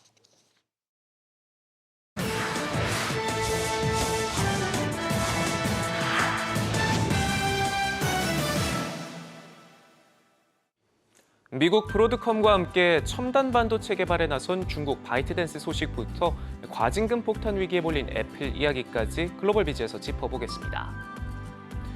틱톡의 모 회사 중국 바이트댄스가 미국 브로드컴과 손을 잡았습니다. 5나노 이상 첨단 기술이 포함된 AI 칩을 함께 개발하기로 했는데요. 반도체 제조는 대만 TSMC가 맡게 될 전망입니다. 미국의 강도 높은 기술 규제를 감안했을 때 매우 이례적인 일인데요. 실제로 2년 전 미국이 최첨단 반도체에 대한 수출 통제 조치를 취한 이후 중국과 미국 기업 간 5나노 이상 첨단 기술이 포함된 개발 협력 사례는 한 차례도 없었습니다. 로이터는 이번 사례가 미국 수출 규제를 준수할 것이라면서도 당장 올해 생산까지 이뤄지기는 힘들 것으로 내다봤습니다. 미국의 거센 규제 압박에 엔비디아를 비롯한 첨단 칩 공급에 제한이 걸린 중국은 자국 기업들의 기술 자립을 위해 적극 지원에 나서고 있습니다. 실제로 통큰 투자의 결실이 나타나고 있는데요. SMIC는 대만 TSMC와 삼성에 이어서 세계 파운드리 매출 톱3에 이름을 올리기도 했고요. 화웨이의 경우 지난해 7나노 칩을 탑재한 스마트폰을 선보인 데 이어서 5나노 공정까지도 도전하고 있고 여기서 더 나아가 AI 반도체 핵심이자 중국 기술 자립의 마지막 퍼즐로 불리는 고대역 폭 메모리 HBM 개발에도 박차를 가하고 있습니다. 애플이 유럽에서 골머리를 앓고 있습니다. 유럽연합이 애플의 앱스토어 운영 방식이 이른바 빅테크 갑질 방지를 위한 디지털 시장법 위반에 해당한다고 잠정 결론을 내리면서인데요. 지난 3월 디지털 시장법이 전면 시행된 이후 첫 타자로 지목됐습니다. 이후 집행위는 이른바 애플 통행세로 불리는 수수료와 외부 결제 등을 문제 삼고 있는데 내년 3월 제재 수위 등 최종 결론을 확정할 계획입니다. 이에 애플은 즉각 법을 준수하고 있다고 반박했는데요. 최근에는 해당 법안이 자사 제품 보안을 저해시킬 수 있어 준비 중인 인공지능 기능을 유럽에서 당분간 출시하지 않겠다며 팽팽한 기싸움을 벌이고 있는데 만약 이번 결정이 그대로 유지되게 되면 애플은 글로벌 매출의 최대 10%에 달하는 천문학적인 과징금을 부과받을 수 있어 타격이 불가피해 보입니다. 최근 인공지능 훈풍을 타고 데이터 센터에 대한 수요가 몰리고 있는데요. 이런 가운데 일본에서 데이터 센터에 투자하는 부동산 투자 전문 펀드 리츠가 내후년 일본 최초로 운용에 들어갑니다. 일본 통신공룡 NTT가 주도하는데요. 설정액만 1,000억엔 우리 돈 9천억 원에 육박합니다. 리츠 데이터 센터 투자는 해외에서 활발하게 진행되고 있습니다. 미국 에퀴닉스, 디지털 리얼티 트러스 등이 일찌감치 수익을 내면서 영역을 확장하고 있는데요. 최근 한국 정부도 리츠 투자 대상에 데이터 센터를 포함시키는 등 주요국이 적극 뛰어들고 있는 만큼 일본에서도 관련 시장이 성장할 수 있을지 주목됩니다. 잇단 안전사고로 논란을 빚고 있는 보잉이 형사 기소될 위기에 놓였습니다. 미 검찰은 737 맥스 기종 사고와 관련해 법무부에 보잉을 기소하라고 권고했는데요. 법무부는 다음 달 7일까지 처분을 결정합니다. 보잉은 앞서 2018년과 2019년 발생한 두 차례 추락사고에 대해 법무부와 우리 돈 3조 5천억 원에 합의한 바 있는데 당시 합의금과 함께 규정 준수 관행을 점검하고 정기 보고서를 제출하기로 하면서 미 연방항공국을 속인 혐의에 대한 형사 기소를 피해갔습니다.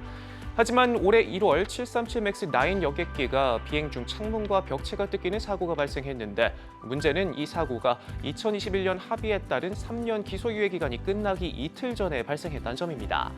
검찰은 이와 관련해 보잉이 과거 합의를 어겼다고 판정을 내리게 된 건데요. 가뜩이나 검찰과 규제기관, 의회에서 조사받는 와중에 형사기소비까지 겹치면서 심각한 타격을 받게 될 것으로 보입니다. 한국 시장까지 진출한 중국판 유니클로 쉬인이 뉴욕 증시 상장을 퇴짜 맞고 런던으로 뱃머리를 돌렸습니다. 로이터 통신의 소식통을 인용해 쉬인이 이달 초 영국 규제 당국에 상장 관련 서류를 제출하고 올해 말 IPO 절차에 나설 계획이라고 보도했는데요. 올해 IPO 시장 최대어로 꼽히는 쉬인은 지난해만 총 450억 달러치 제품을 팔아치우면서 H&M과 자라를 보유한 인디텍스와 경쟁하는 수준까지 몸집을 불렸고요. 최근 투자 라운드에서는 우리 돈 80조 원 이상으로 평가받으면서 거침없이 몸집을 불리고 있습니다. 지금까지 글로벌 비즈였습니다.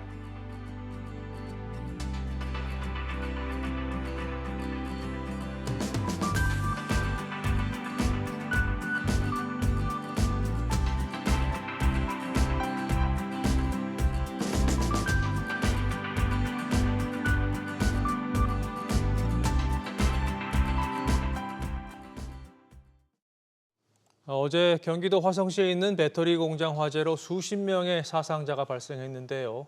희생자 대부분이 외국인 근로자인 것으로 확인돼서 안타까움이 더해지고 있습니다. 이 소식과 함께 오늘 아침 주요 국내 이슈 문세영 기자와 함께 짚어보겠습니다. 또 이런 참사가 발생했는데 피해 상황부터 좀 전해주시죠. 네, 지금까지 22명이 숨지고 2명은 중상을 입은 것으로 파악됩니다. 사망자 가운데 중국인 18명을 포함해 외국인이 20명이었고 한국인은 2명이었습니다. 이 리튬 전지 화재 특성상 폭발 위험성이 커 화재 초기 진화 작업에 어려움이 있었던 것으로 알려졌습니다. 이와 관련해 관계 기관들은 정확한 화재 원인을 밝히기 위해 오늘 오전 10시 반부터 합동 감식을 벌이기로 했습니다.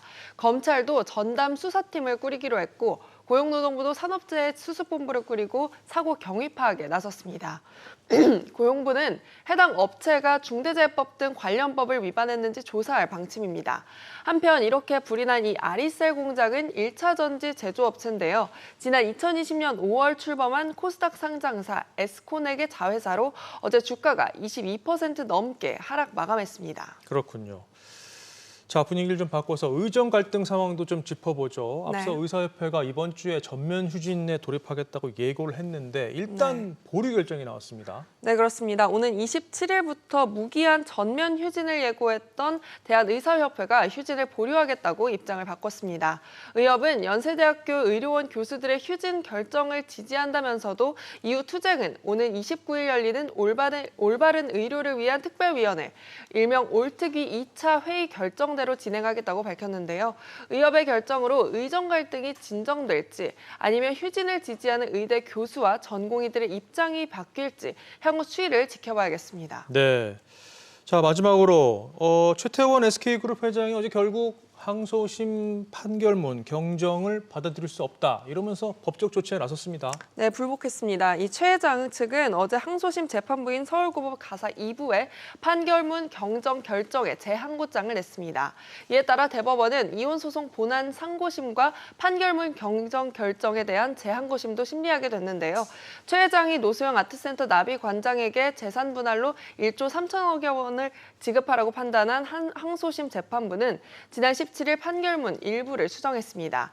판결문은 최종현 선대 회장 별세 직전인 1998년 5월 SK CNC의 전신인 대한텔레콤의 주식 가치를 주당 100원에서 1,000원으로 바뀌었습니다. 네, 문세영 기자 잘 들었습니다.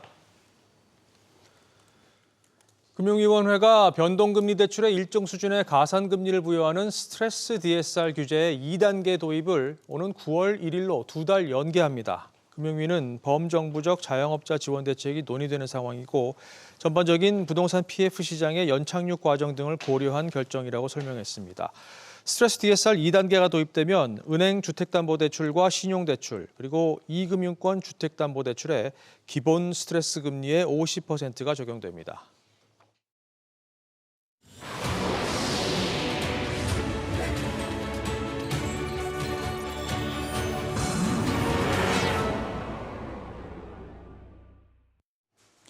연준이 통화 정책을 결정할 때 가장 중요하게 생각하는 물가지표죠.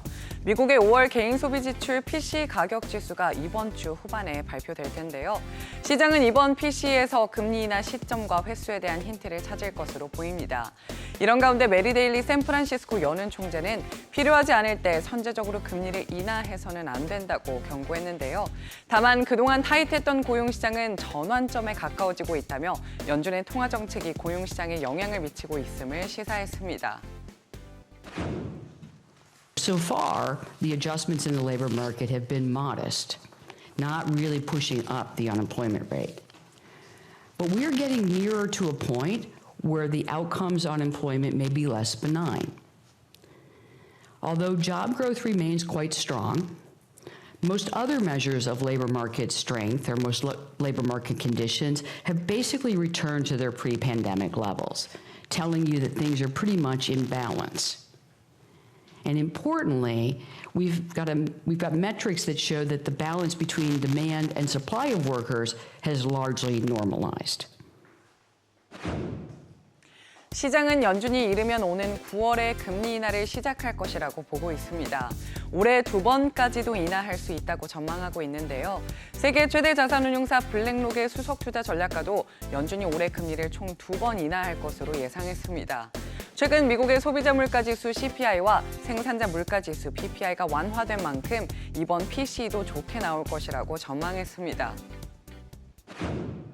But CPI and PPI have been better behaving recently, so it is reasonable to expect PCE to continue this narrative of inflation slowly coming down, not in a straight line, but goods deflation still having room to take overall inflation lower, supporting the case for Fed starting to cut rates this year. Our expectation for this year, 2 cuts, and this stands in sharp contrast to what markets were pricing for at the beginning of the year, 6 cuts. So it has come a long way towards the high for longer narrative.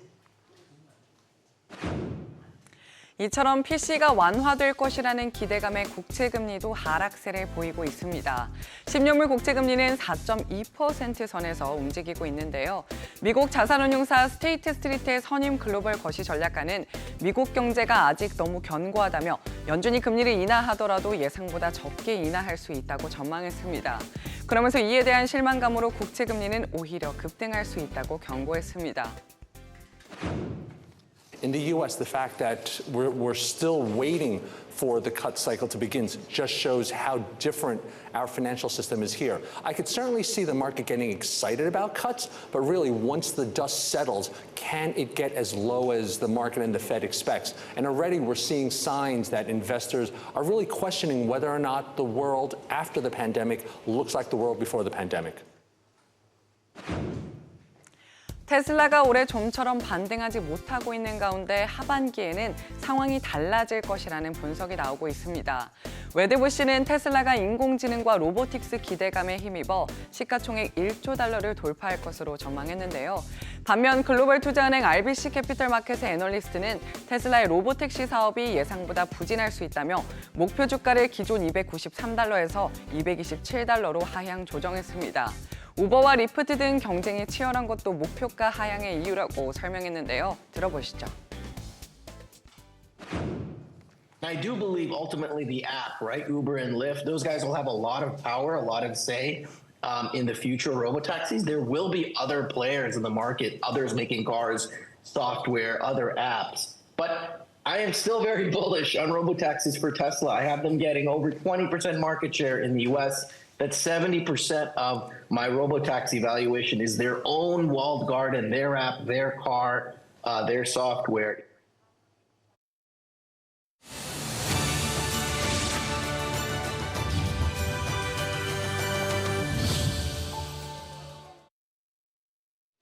인공지능 대장주 엔비디아는 주가가 의뢰 오르기만 할 거라고 생각하셨던 분들이라면 요 며칠 좀 배신감이 클 것 같습니다. 오늘까지 3거래일 연속으로 하락했는데 심지어 오늘은 7% 가까이 떨어지면서 낙폭이 가장 컸죠. 이쯤 되니까 닷컴 버블이 한창일 때 시스코의 전철을 밟는 게 아니냐 의심의 그림자 더 짙어지는 모습입니다. 오늘 첫 번째 소식 시스코 닷컴 버블 악몽 이야기로 살펴보겠습니다. 김대우 경제학 박사 모셨습니다. 박사님 안녕하세요. 네, 반갑습니다. 월가의 낙관론이 우색하게도 좀 주가가 우수수 빠지고 있습니다. 주가가 내릴 수 있고 빠질 수 있는 거긴 한데 그래도 이 상황 투자자들이 좀 어떻게 이해를 해야 될까요? 네, 지금 잘 지적해 주신 대로 주가라는 게 언제든지 오를 수도 있고 내릴 수 있기 때문에 일희일비할 필요는 없다. 너무 과민 반응을 하면 피해가 커질 수 있다. 그러면서 매우 신중한 입장이 요구되는 그런 상황이라고 볼 수가 있습니다. 자, 엔비디아 주가 그동안 정말 많이 올랐습니다. 전순환 바람만 스치면 주가가 폭등하는 그런 상황이었는데요. 최근 3영업일 동안 연속해서 비교적 큰 폭으로 첫 둘째 날은 3% 이상 그리고 밤사이에는 무려 6.68% 하락을 했어요. 장중 한때는 8%까지 하락세를 보이기도 했습니다. 그럼에도 불구하고요. 자, 엔비디아 주가 지금 118달러로 마감하지 않았습니까? 이 118달러, 이거 비교해 볼 비교 대상 중에 하나가 100달러. 왜냐하면 액면 분할을 하면서 사실상 그 1000비디아가 100비디아로 시작했다라는 것을 놓고 볼 때 액면 분할할 때보다는 여전히 주가가 높다. 이렇게도 볼 수가 있거든요. 중요한 것은 주가가 왜 내렸느냐 하는 그 이유, 왜 주식의 매도세가 좀 많았을까 하는 대목인데 여기에 거시경제 지표상으로 특별한 발표는 없었습니다. 그러니까 심리적인 요인이 굉장히 컸다. 그야말로 그동안에 주가가 많이 오르니까 달은 참은 기울고 또 초승달은 언젠가는 보름달이 된다는 그 순환의 논리 그런 것 때문에 좀 조정을 받은 것이 아닌가.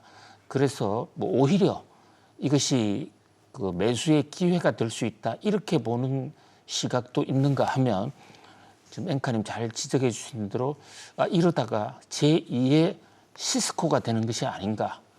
그런 우려도 지금 동시에 나오고 있는데요. 자, 그런 면에서 시스코하고 엔비디아를 좀 비교해 보면요.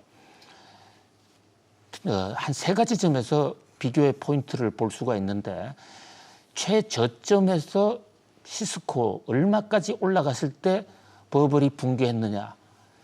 약 4000% 올랐을 때, 그러니까 40배가 올랐을 때 붕괴하기 시작했거든요. 근데 엔비디아는 저점 대비 약 3400% 지금 올라 있습니다.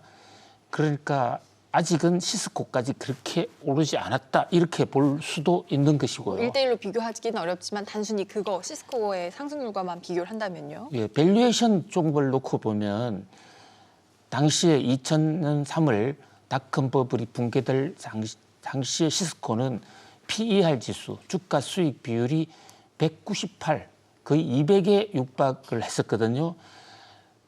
그런데 지금 이 엔비디아는 75에서 한 85 정도 선. 그런 주가는 많이 올랐지만 영업이익이 연이어서 많이 오르는 바람에 PER 지수로만 놓고 보면 당시의 시스코하고는 다르다. 요 두 가지 쟁점을 볼 수 있고요. 세 번째 포인트는 이 시스코는 통신 장비 회사입니다. 라우터 등을 비롯한.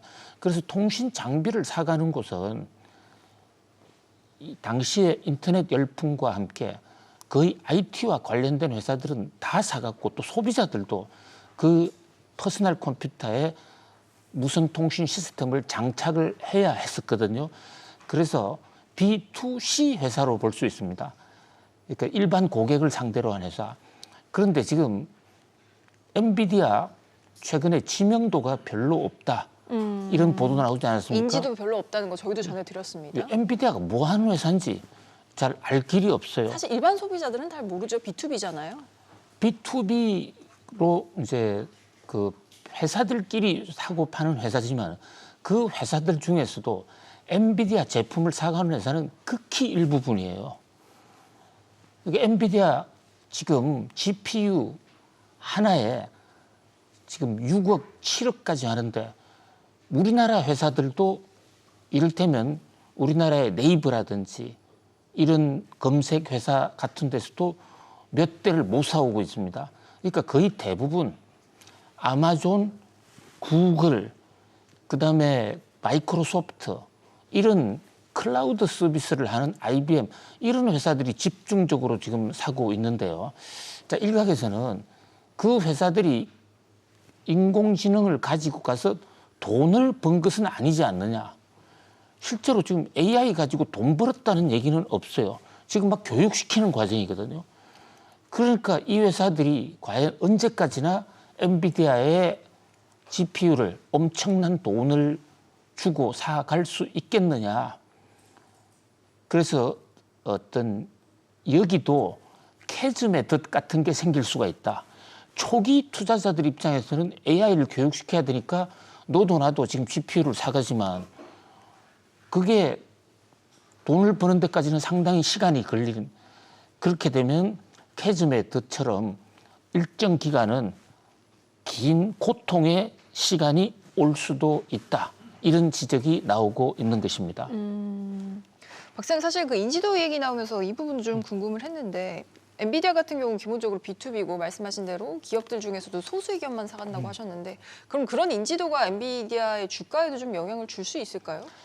그렇습니다. 그러니까 주식시장이라는 그 대공황 때도 주가가 폭락할 때 보면 몇 개 회사에 치중되어 있다가 그 특히 주식을 대량 매도했던 큰 손들이 그 은행 신용을 가지고 주식을 샀는데 주가 떨어질 기미가 있으니까 한꺼번에 매도를 했고 그때 시장이 저변이 확대가 돼 있다면 그 매도 물량을 개미들이 받아줄 수도 있는데 사실 엔비디아는 뭐 하는 회사인지를 잘 몰라요.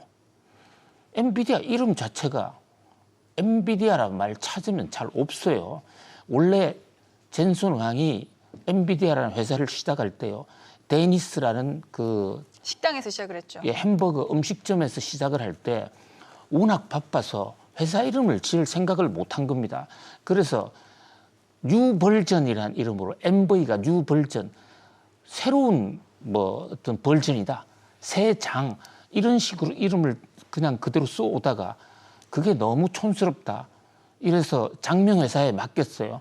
이렇게 NV라는 이름을 그대로 가져가면서 어떤 멋있는 이름을 지을 수 없을까?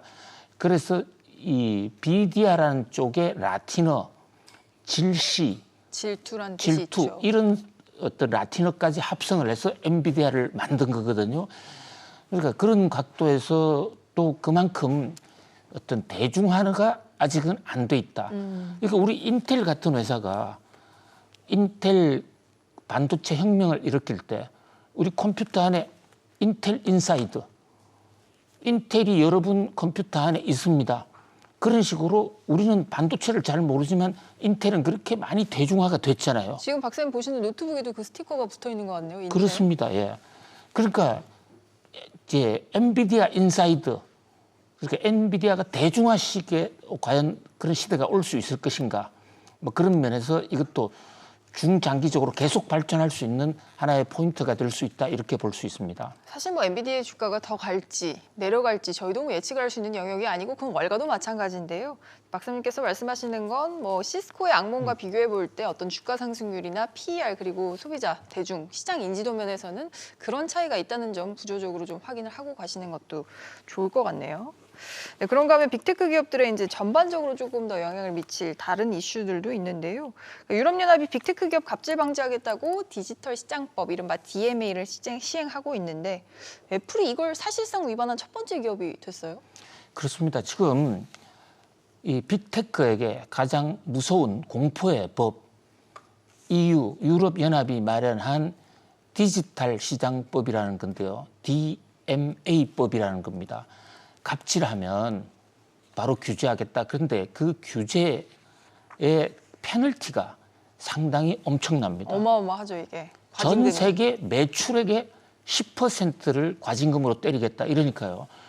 보통 일반 회사들이 매출액 대비 수익률 수익률이 10%가 잘 안 나옵니다. 그걸 다 갖다 줘야 될 수도 있는 거네요. 그리고 이익 난 거 전부 다 갖다 바쳐야 될지도 모르고 특히 이익이 안 나는 회사는 이익도 안 나는데 매출의 10%를 낸다? 이건 엄청난 어떤 이 회사로서는 부담이 될 수가 있는 것이거든요. EU 집행위원회는 이 IT 기업들이 처음에 나와서 혁신을 통해서 세계 경제 발전에 굉장히 많은 기여를 했지만 문제는 이 플랫폼의 횡포, 플랫폼의 장점을 이용해서 자기들이 사업을 하면서 다른 회사들에게 차별을 한다. 이것을 막겠다는 것이거든요. 자, 거기에 1호로 애플이 이제 정조준이 됐어요. 근데 그런 면에서 애플 입장에서는 참 갈 길이 멀다. 또 하나의 큰 악재를 만났다. 이렇게 볼 수 있습니다. 애플에서는 좀 반박을 하는 것 같은데 이번에 이렇게 콕 집은 이유가 뭡니까? 그러니까 현재 앱 스토어 판매와 관련해서요. 현재 지금 우리는 애플 하면 컴퓨터 기기 회사로 많이 알고 있지만 애플이 돈을 버는 것은 애플 아이폰이란 스마트폰을 파는 거 그 자체보다는요. 왜냐하면 애플의 아이폰은 대부분 제작을 대만의 폭스콘이 하고 있지 않습니까? 그렇기 때문에 기계 팔았으면 별 돈이 남지 않아요. 기계를 한번 팔아놓고 그 기계를 작동하는 그 운용 시스템, 오퍼레이팅 시스템 자체를 애플이 만들어서 삼성은 그 운용 시스템 자체를 구글에 대행을 주고 있지만 애플은 기계도 팔고 자기들 시스템을 직접 깔아넣거든요. 근데 그 안에서 애플 스토어에 들어가서 어떤 다운을 받으면 애플이 중간에 돈을 챙기지 않습니까? 그것에 대해서 이제 징계를 했어요. 그러니까 다른 앱 스토어에 들어가서 얼마든지 가져올 수 있다 해놓고 실제적으로는 페널티를 매기고 있다. 그러니까 가치를 바꾸고 있지 않다. 그래서 정조준을 했는데 애플에서는 유럽 연합이 하라는 대로 우리는 바꿨어. 그러니까 애플 스토어 아닌데 다른 데를 가져와도 얼마든지 사용할 수 있도록 바꾼 거 아니냐. 이게 법 시행 직전에 그렇게 바꿨던 거죠? 그렇습니다. 그렇기 때문에 이게 과연 그 DMA 법의 대상이 되느냐 안 되느냐 이게 이제 확정이 판결이 난 것은 아니죠. 잠정이죠 이번에. 예, 그렇기 때문에 뭐 애플 입장에서도 지금 당장에는 뭐 큰 쇼크를 받지 않는데 그러나 정말로 이것이 최종 위반으로 판정이 된다? 그래서 매출액의 10% 또는 하루에 얼마씩 벌금을 내야 된다. 그러면 유럽 진출에 큰 장애가 생길 수도 있다. 그러면서 잠재적인 어떤 큰 악재다 이렇게 볼 수가 있겠습니다. 아, 박사님 그러면 말씀하신 것처럼 이번이 확정은 아니고 사실 잠정이고 확정은 1년 뒤에나 그러니까 2025년 3월 25일 이후에 나온다고 하는데 그래서 간밤 애플 주가에도 별다른 영향을 못 미쳤을까요? 오히려 좀 올랐더라고요. 그렇습니다. 그러니까 뭐 예상도 됐던 일이고 왜냐하면 EU 집행위원회가 애플에 대해서는 그동안에 몇 차례 경고를 했습니다. 그리고 또 애플도 항변을 할 것이다. 그런 면에서 주가에 즉각적인 반응은 없었는데요. 이게 두고두고 문제가 될 수도 있다. 그런 점에서 우리도 좀 지켜볼 필요가 있지 않나 이렇게 보입니다. 시장에서는 어쨌든 잠재적 리스크로 또 소화하는 데 시간이 걸릴 수도 있겠군요. 이 부분 지켜보시는 게 좋겠습니다. 네, 엔비디아와 빅테크 이야기 여기까지 하고요. 다음은 국내로 돌아와서 경기도 화성 화재 참사 소식으로 이어가겠습니다. 좀 짚어보기 전에 먹고 살려고 멀리 왔지만 또 너무도 안타까운 일로 가족에게서 더 멀어지게 된 모든 고인분들께 모닝들도 먼저 애도의 마음을 전하고 싶습니다. 이번 참사가 발생한 곳 1차 전지 기업 아리셀이라는 곳입니다. 왜 이런 참사가 벌어졌고 피해가 컸는지를 이해하려면 배터리 기업의 특성을 좀 알아야 하는데요. 아리셀 어떤 회사인지 이어서 살펴보겠습니다. 사실 요즘 배터리 하면 전기차 배터리 많이 떠오르실 텐데 여기랑 뭐 직접적 관계는 없다면서요, 이 회사는? 1차 전지 배터리는 회사니까. 뭐 근본적으로 배터리이기 때문에요. 전기차 배터리랑 큰 관련은 없는?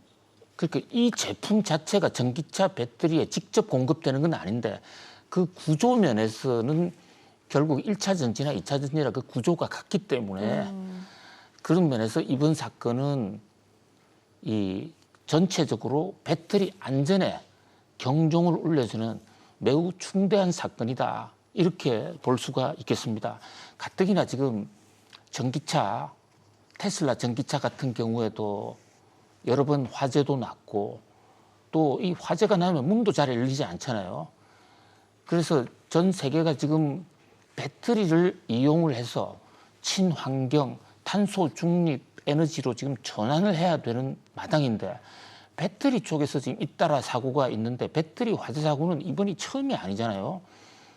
우리 ESS라고 해서 배터리 저장 장치, 에너지 저장 장치가 있죠. 예, 저장 장치도 한 10여 년 전에 엄청나게 선풍을 일으켰는데 거기서 계속 화재가 나서 좀 주춤해서 지금까지 지금 애로사항을 겪고 있죠. 거기다가 삼성 스마트폰에서도 배터리 화재를 일으키지 않았습니까? 이번에는 이제 1차 전지입니다. 1차 전지하고 지금 앵커님 말씀하신 2차 전지하고는 뭐 근본적으로 같은 것은 아니죠. 1차 전지는 한 번 쓰고 버리는 거. 일회용, 사실 일회용 전자 배터리다 하는 것이 맞는데 어쨌든 우리 용어로는 1차 전지로 쓰고 있습니다. 근데 이제 한 번 쓰고 버리는 건데 자동차에 쓰는 것은 2차 전지. 충전이 가능한. 예, 리차지어블 어떤 전지다 이렇게 볼 수가 있습니다. 자, 그런데 배터리가 어디서 나왔냐면요. 배터리가 원래 한 의사가 개구리를 보면서 발견했어요. 개구리요? 예. 우리 초등학교 때나 중학교 때 개구리 실험 많이 하지 않았습니까? 이 개구리를 실험할 때 어떤 이 금속에다가 묶어놓고 다른 걸 가지고 찔러보고 이러는데 죽었던 개구리가 갑자기 발작을 하는 현상을 본 거예요. 그때 바로 어떤 이물질이 닿으면 전기가 일어나는구나. 이것을 이제 알게 돼가지고 이것이 배터리의 시조인데, 자, 지금도요, 리튬 이온 배터리라는 게 양극재, 음극재. 원래 양과 음이 만나면 좀 불꽃이 반짝반짝하게 되어 있어요. 그런데 음극재와 양극재가 서로가 조화를 일으키면서 전기를 일으키는데 그것이 폭발 사고를 막기 위해서 중간에 전해질이 있고 분리막이 있지 않습니까? 그런데 이게 좀 약해지면 사고가 나는데 이번 사건은 기업체에 일단 납품을 한 것도 아니기 때문에 제품의 안전성하고는 별로 관계는 없는데 문제는 생산 현장에서의 안전성도 굉장히 중요하잖아요. 중요하죠. 네. 왜 이런 사고를 아라셀은 이 화재를 일으켰느냐? 화재의 원인은 조사를 해보기 전에는 아무도 알 수가 없습니다.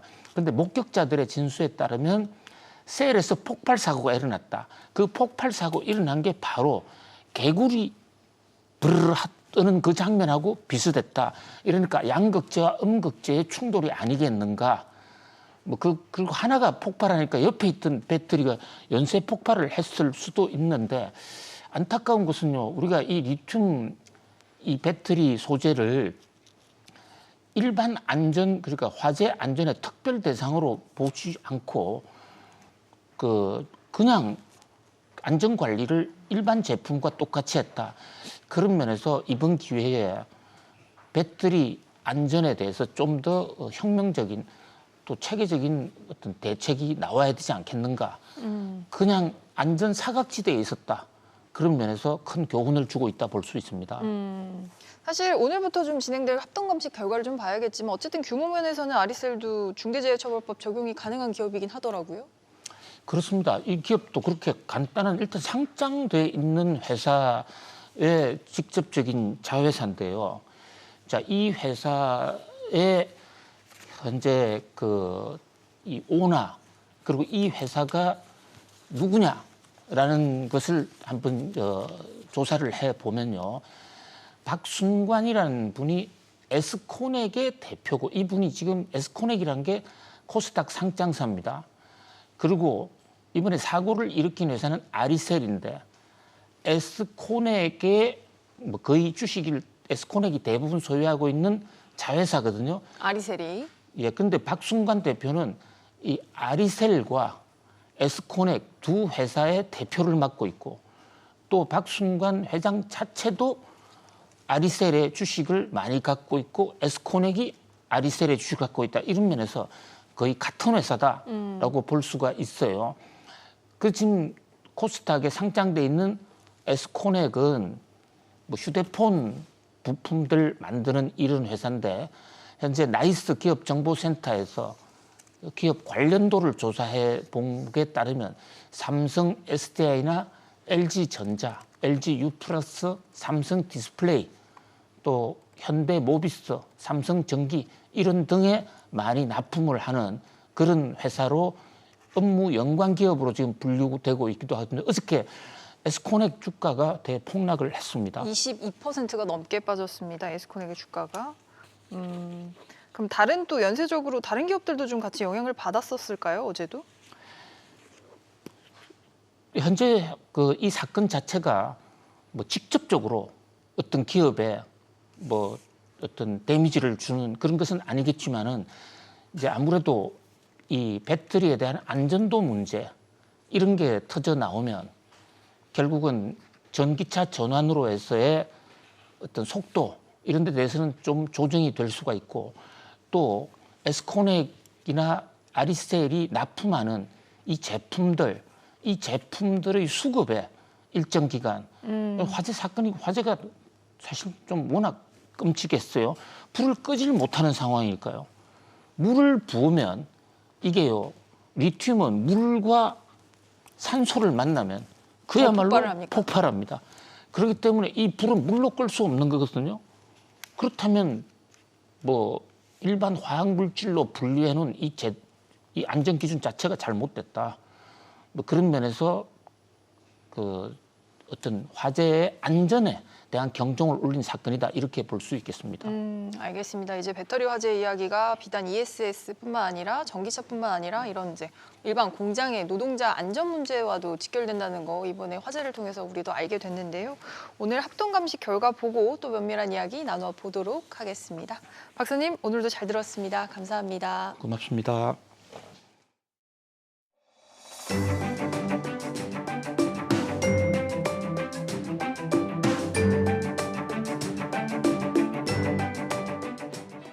안녕하세요. K웨더 라이프스타일 예보 박선우입니다. 아침인 지금 중부지방은 대체로 맑은 가운데 남부지방의 하늘에는 구름이 많은데요. 오후를 지나며 전국적으로 구름이 많아지겠고 제주는 흐려지겠습니다. 한편 아침까지 전남과 경상권, 제주에서는 옅은 황사의 영향을 받겠습니다. 이 지역에 계신 분들은 출근하실 때 미세먼지용 마스크를 착용하시기 바랍니다. 오늘은 전국적으로 평년 기온을 보이겠습니다. 아침인 지금 서울과 광주 19도, 대구는 21도 보이며 어제 아침보다 1, 2도가량 낮은데요. 오늘 낮에는 서울 27도, 광주와 대구는 29도를 보이며 어제 낮 기온과 광주는 비슷하겠고 서울은 1도가 낮고 대구는 3도가 낮겠습니다.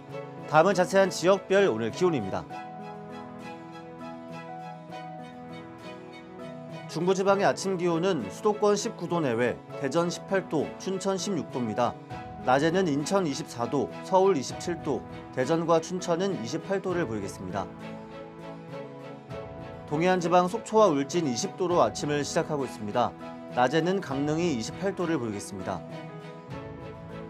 남부지방 전주 19도, 부산 20도, 제주 22도로 아침을 맞이하고 있는데요. 한낮 최고 기온은 광주와 대구에서 29도가 예상됩니다.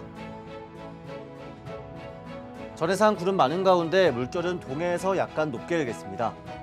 정체전선이 올라오고 있습니다. 이에 따라 내일 제주에서 비가 시작돼 목요일인 모레 전라권과 경북 남부, 제주까지 확대돼 내리다 그치겠습니다.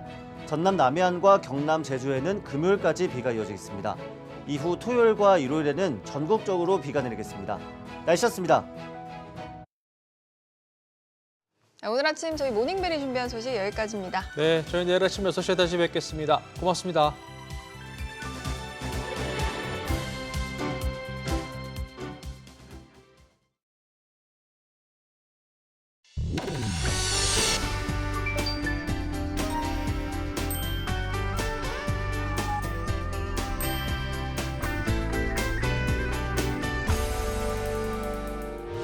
의견 있는 경제 채널 SBS 비즈.